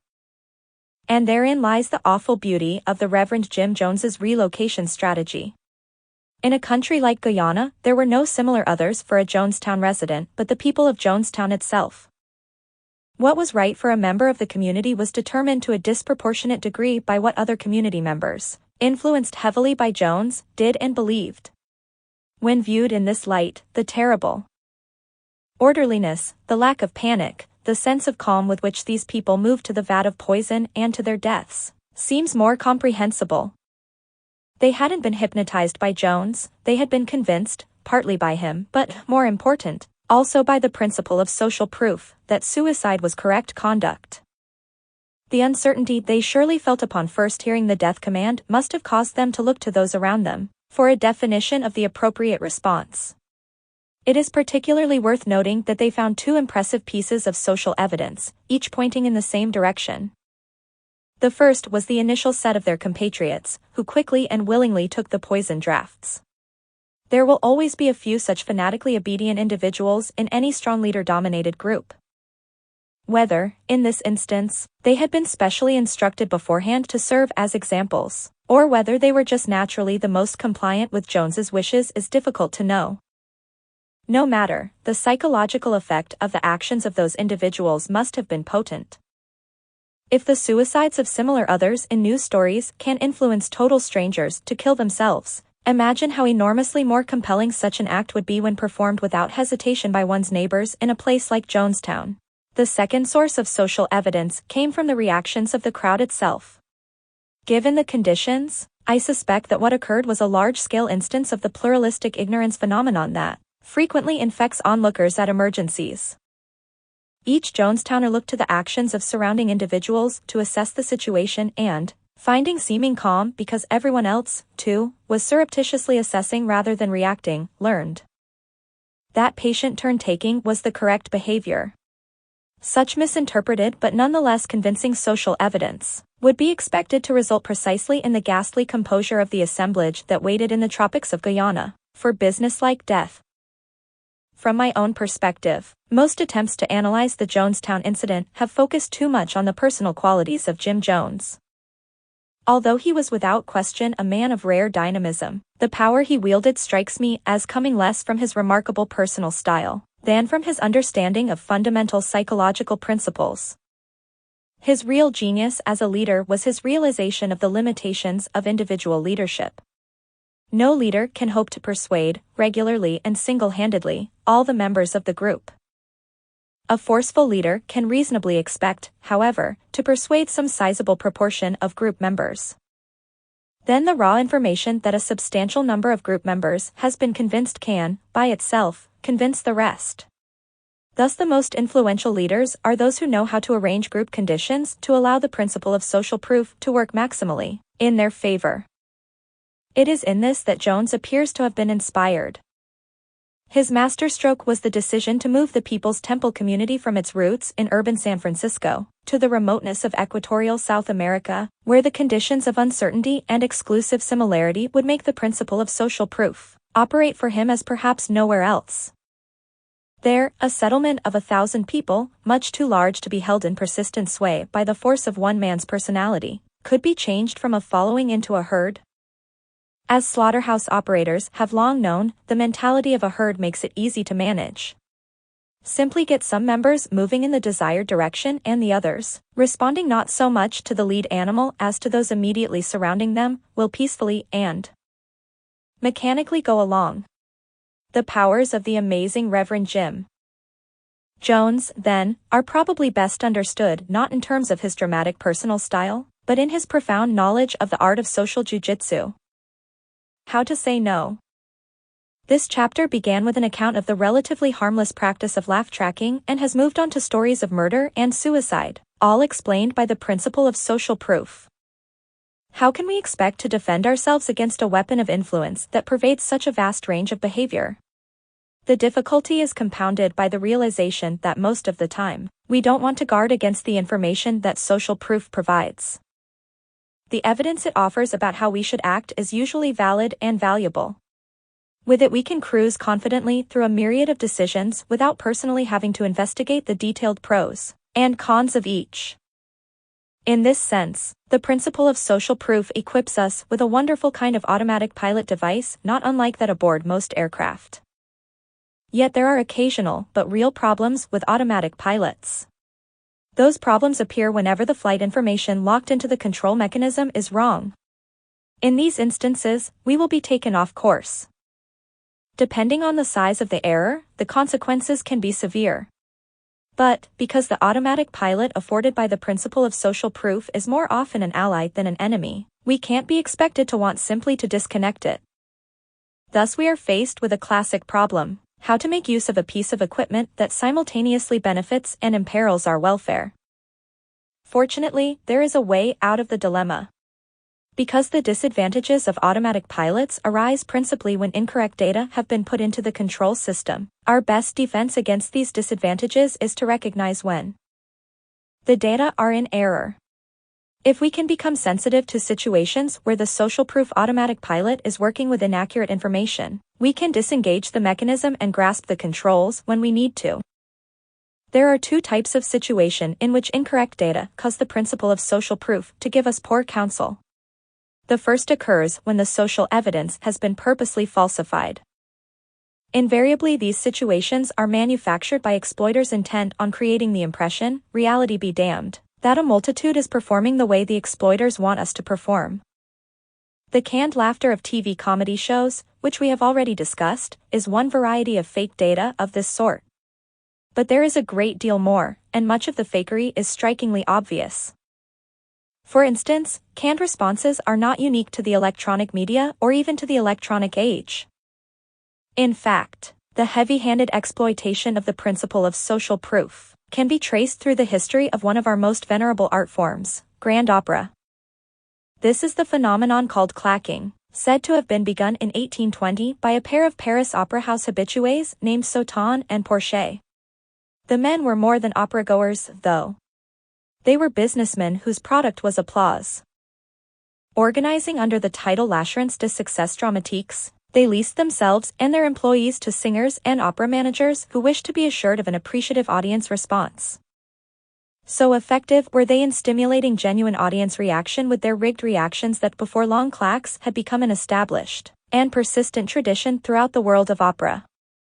As music historian Robert Sabin notes, by 1830 the claque was a full-bloom institution, collecting by day, applauding by night, all in the honest open. But it is altogether probable that neither Sauton nor his ally Porchet had a notion of the extent to which their scheme of paid applause would be adopted and applied wherever opera is sung. 61. As clacking grew and developed, its practitioners offered an array of styles and strengths. In the same way that laugh track producers can hire individuals who excel in titters, chuckles, or belly laughs, the claques spawned their own specialists, the Pluralistic, chosen for her ability to weep on cue, the Basser, who called a bis, and encore in ecstatic tones.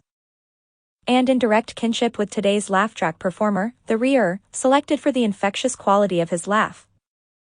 For our purposes, though, the most instructive parallel to modern forms of canned response is the conspicuous character of the fakery. No special need was seen to disguise or vary the claque, who often sat in the same seats, performance after performance, year after year, led by a chef de claque 2 decades into his position. Even the monetary transactions were not hidden from the public. Indeed, 100 years after the birth of clacking, a reader of the London Musical Times could scan the advertised rates of the Italian claqueurs. Whether in the world of Rigoletto or Gilligan's Island, then, audiences have been successfully manipulated by those who use social evidence, even when that evidence has been openly falsified. For applause on entrance, if a gentleman 25 lire for applause on entrance. If a lady 15 lire ordinary applause during performance, each 10 lire insistent applause during performance. Each 15 lire, still more insistent applause, 17 lire. For interruptions with Bene or bravo. 5 lire for a bis, at any cost 50 lire. Wild enthusiasm, a special sum to be arranged.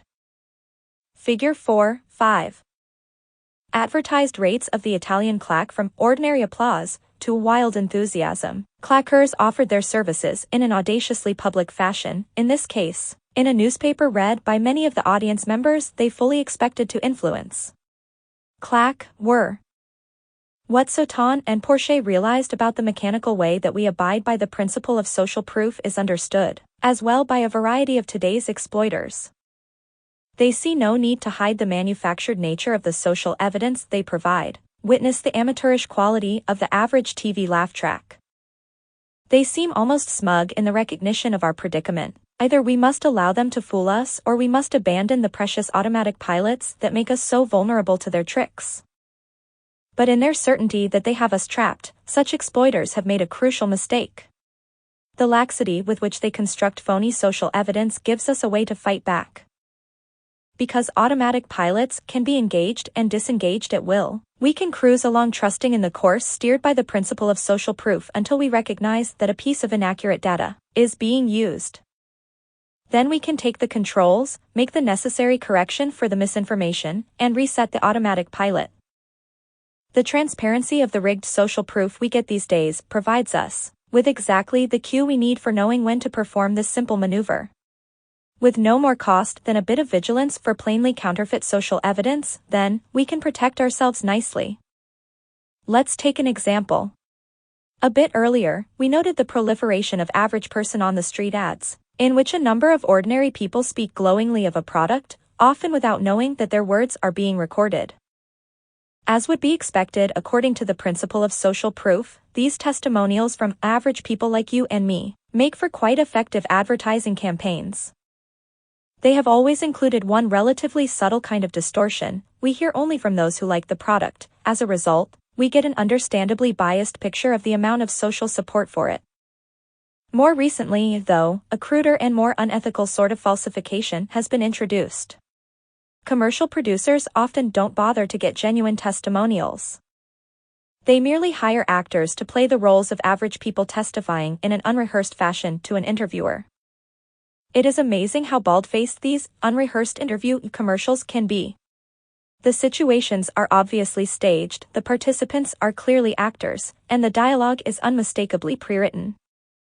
Recently I was watching TV, and a commercial came on, and the announcer, in a tone of voice usually reserved for major developments in the Persian Gulf, said, "Now consumers can ask Angela Lansbury their questions about bufferin."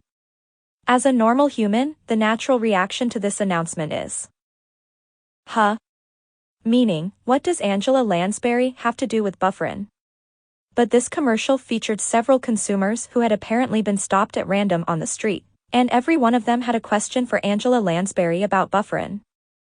Basically, what they asked was, "Miss Lansbury, is bufferin a good product that I should purchase, or what?" These consumers seemed very earnest. It was as if they had been going around for months wringing their hands and saying, "I have a question about bufferin. If only I could ask Angela Lansbury." What we are seeing here is yet another example of a worsening problem that has been swept under the rug for too long in this nation: the invasion of consumers from Mars. They look like humans, but they don't act like humans, and they are taking over. I know that whenever I encounter an influence attempt of this sort, it sets off in me a kind of alarm with a clear directive: attention. Attention.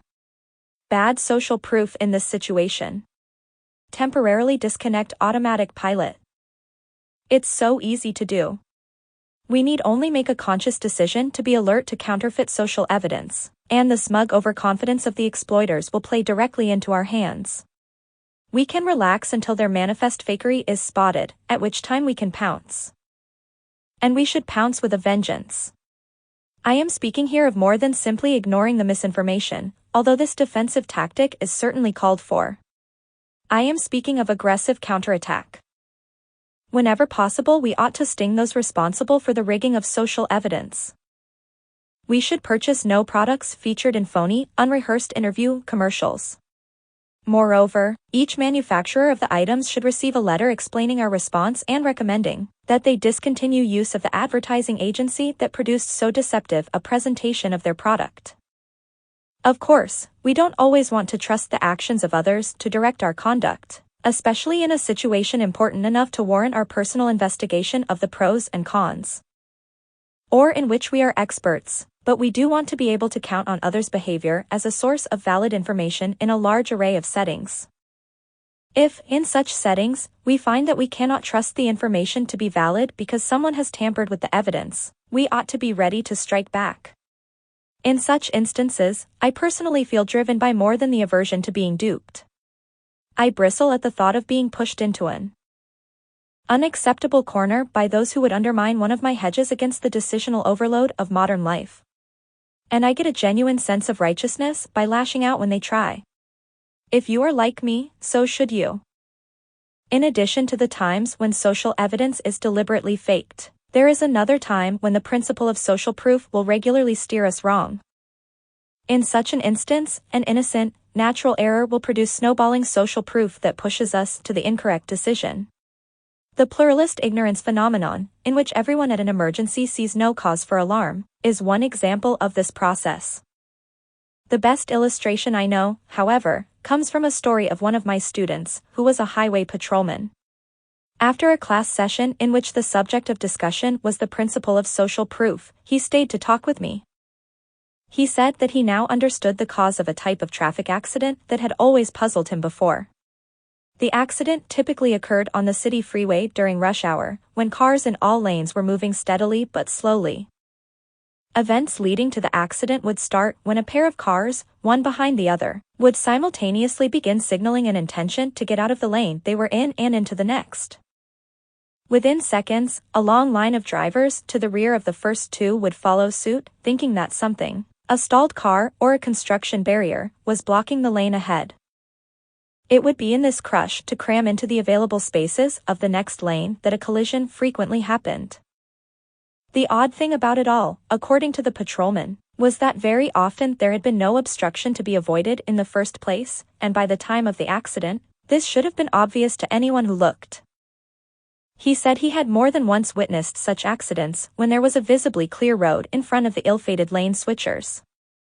The patrolman's account provides certain insights into the way we respond to social proof. First, we seem to assume that if a lot of people are doing the same thing, they must know something we don't. Especially when we are uncertain, we are willing to place an enormous amount of trust in the collective knowledge of the crowd. Second, quite frequently the crowd is mistaken because they are not acting on the basis of any superior information but are reacting, themselves, to the principle of social proof. So if a pair of freeway drivers decided by coincidence to change lanes at the identical moment, the next two drivers might well do the same, assuming that the forward drivers had spotted an obstruction. The resulting social evidence confronting drivers behind this group would be potent for successive cars, all with their turn signals flashing, trying to angle into the next lane. More signal lights would go on. The social proof would be undeniable by then. For drivers to the rear, there could be no question about the correctness of switching lanes, all those guys ahead must know something. So intent would they be upon working themselves into the next lane that, without even checking the true condition of the road before them, the drivers would begin a line-long flank assault. Crash. There is a lesson here: an automatic pilot device, like social proof, should never be trusted fully. Even when no saboteur has fed bad information into the mechanism, it can sometimes go haywire by itself. We need to check the machine from time to time to be sure that it hasn't worked itself out of sync with the other sources of evidence. In the situation, the objective facts, our prior experiences, our own judgments. Fortunately, this precaution requires neither much effort nor much time. A quick glance around is all that is needed. And this little precaution is well worth it. The consequences of single-minded reliance on social evidence can be frightening. This aspect of the social proof phenomenon always reminds me of the way certain Indian tribes, the Blackfeet, Cree, Snake, and Crow, used to hunt the North American buffalo. There are two features of buffalo that make them especially susceptible to erroneous social evidence. First, their eyes are set in their heads so that it is easier for them to see to the side than to the front.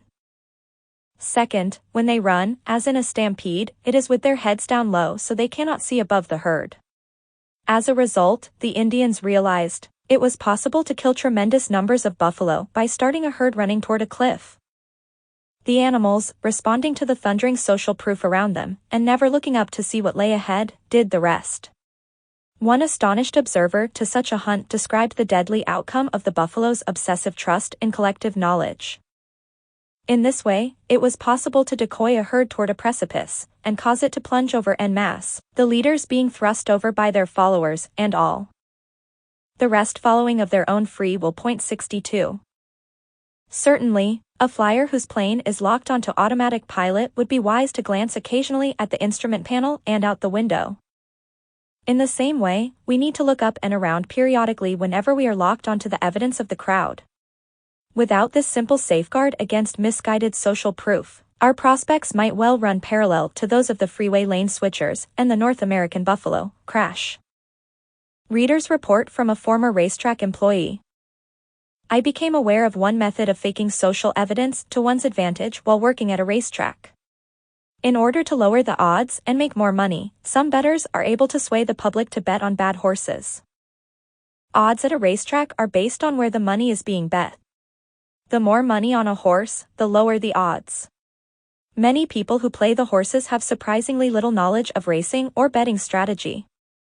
Thus, especially when they don't know much about the horses in a particular race, a lot of times they'll simply bet the favorite. Because tote boards are displayed with up-to-the-minute odds, the public can always tell who the current favorite is. The system that a high roller can use to alter the odds is actually quite simple. The guy has in mind a horse he feels has a good chance of winning. Next, he chooses a horse that has long odds and doesn't have a realistic chance to win.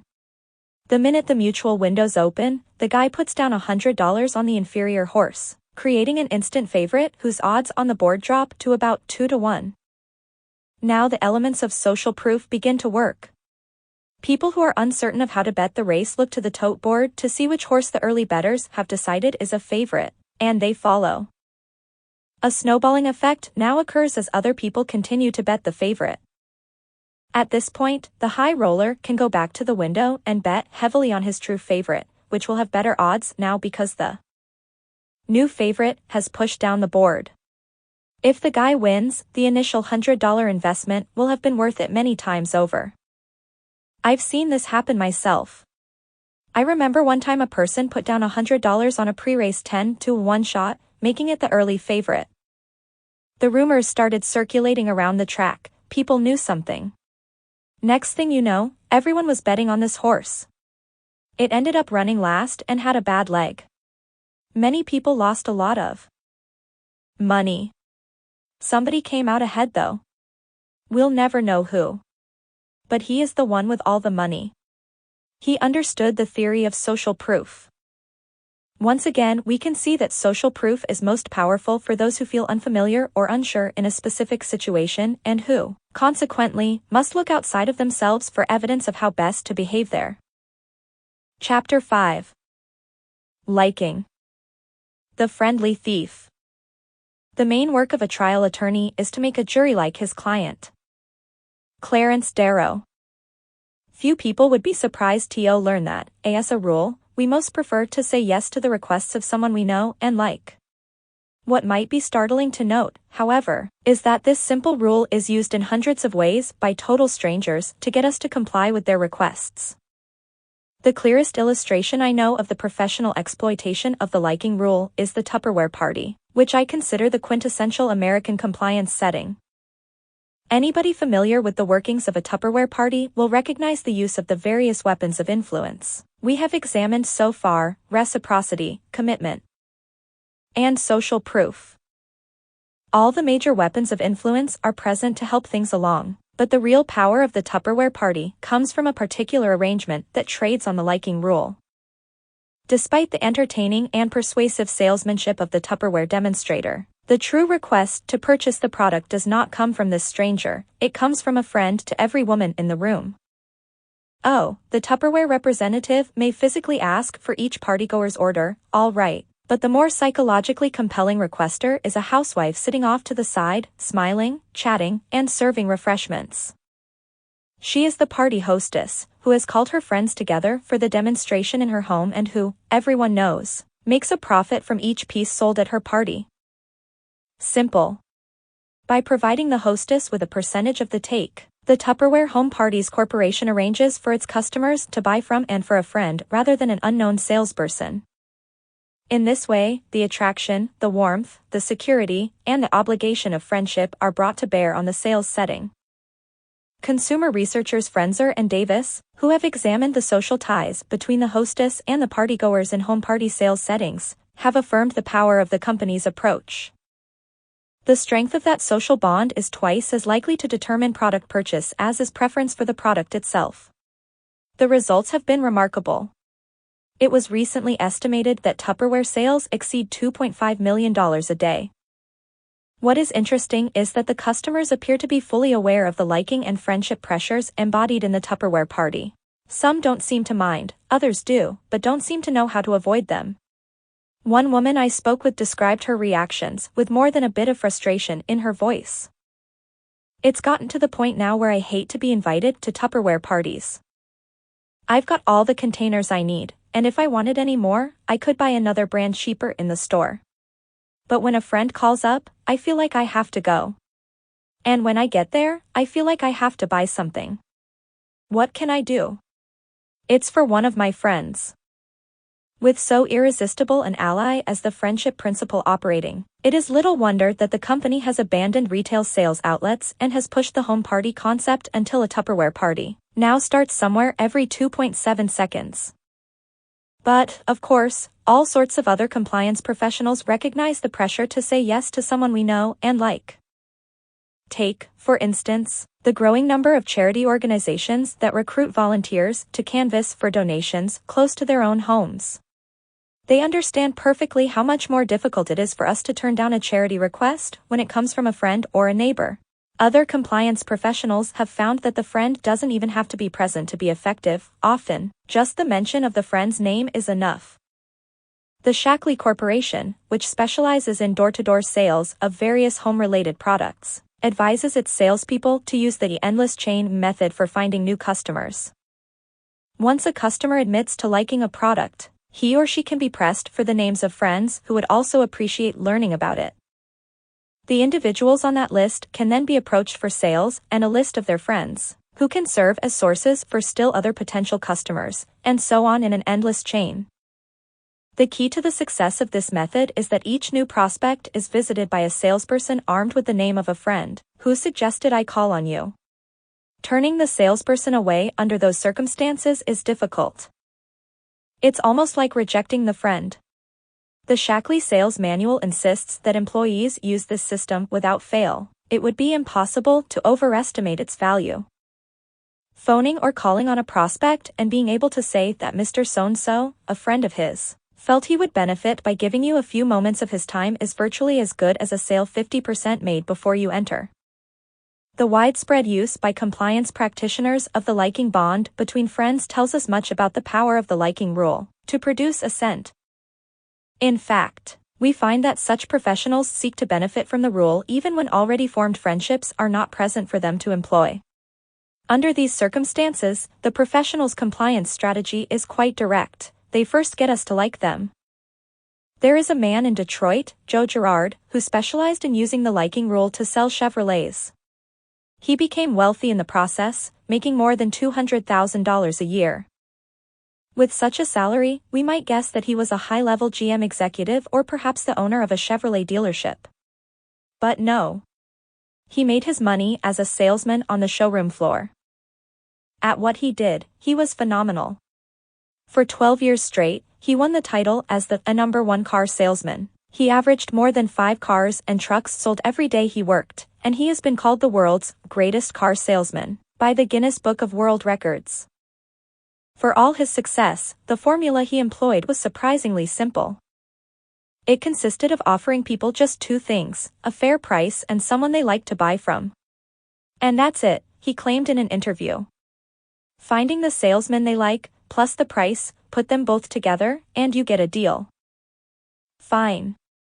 The Joe Girard formula tells us how vital the liking rule is to his business, but it doesn't tell us nearly enough. For one thing, it doesn't tell us why customers liked him more than some other salesperson who offered a fair price. There is a crucial and fascinating general question that Joe's formula leaves unanswered. What are the factors that cause one person to like another person? If we knew that answer, we would be a long way toward understanding how people such as Joe can so successfully arrange to have us like them and, conversely, how we might successfully arrange to have others like us. Fortunately, social scientists have been asking the question for decades. Their accumulated evidence has allowed them to identify a number of factors that reliably cause liking. And, as we will see, each is cleverly used by compliance professionals to urge us along the road to yes. Physical attractiveness. Although it is generally acknowledged that good-looking people have an advantage in social interaction, recent findings indicate that we may have sorely underestimated the size and reach of that advantage. There seems to be a click-were response to attractive people. Like all click-were reactions, it happens automatically, without forethought. The response itself falls into a category that social scientists call halo effects.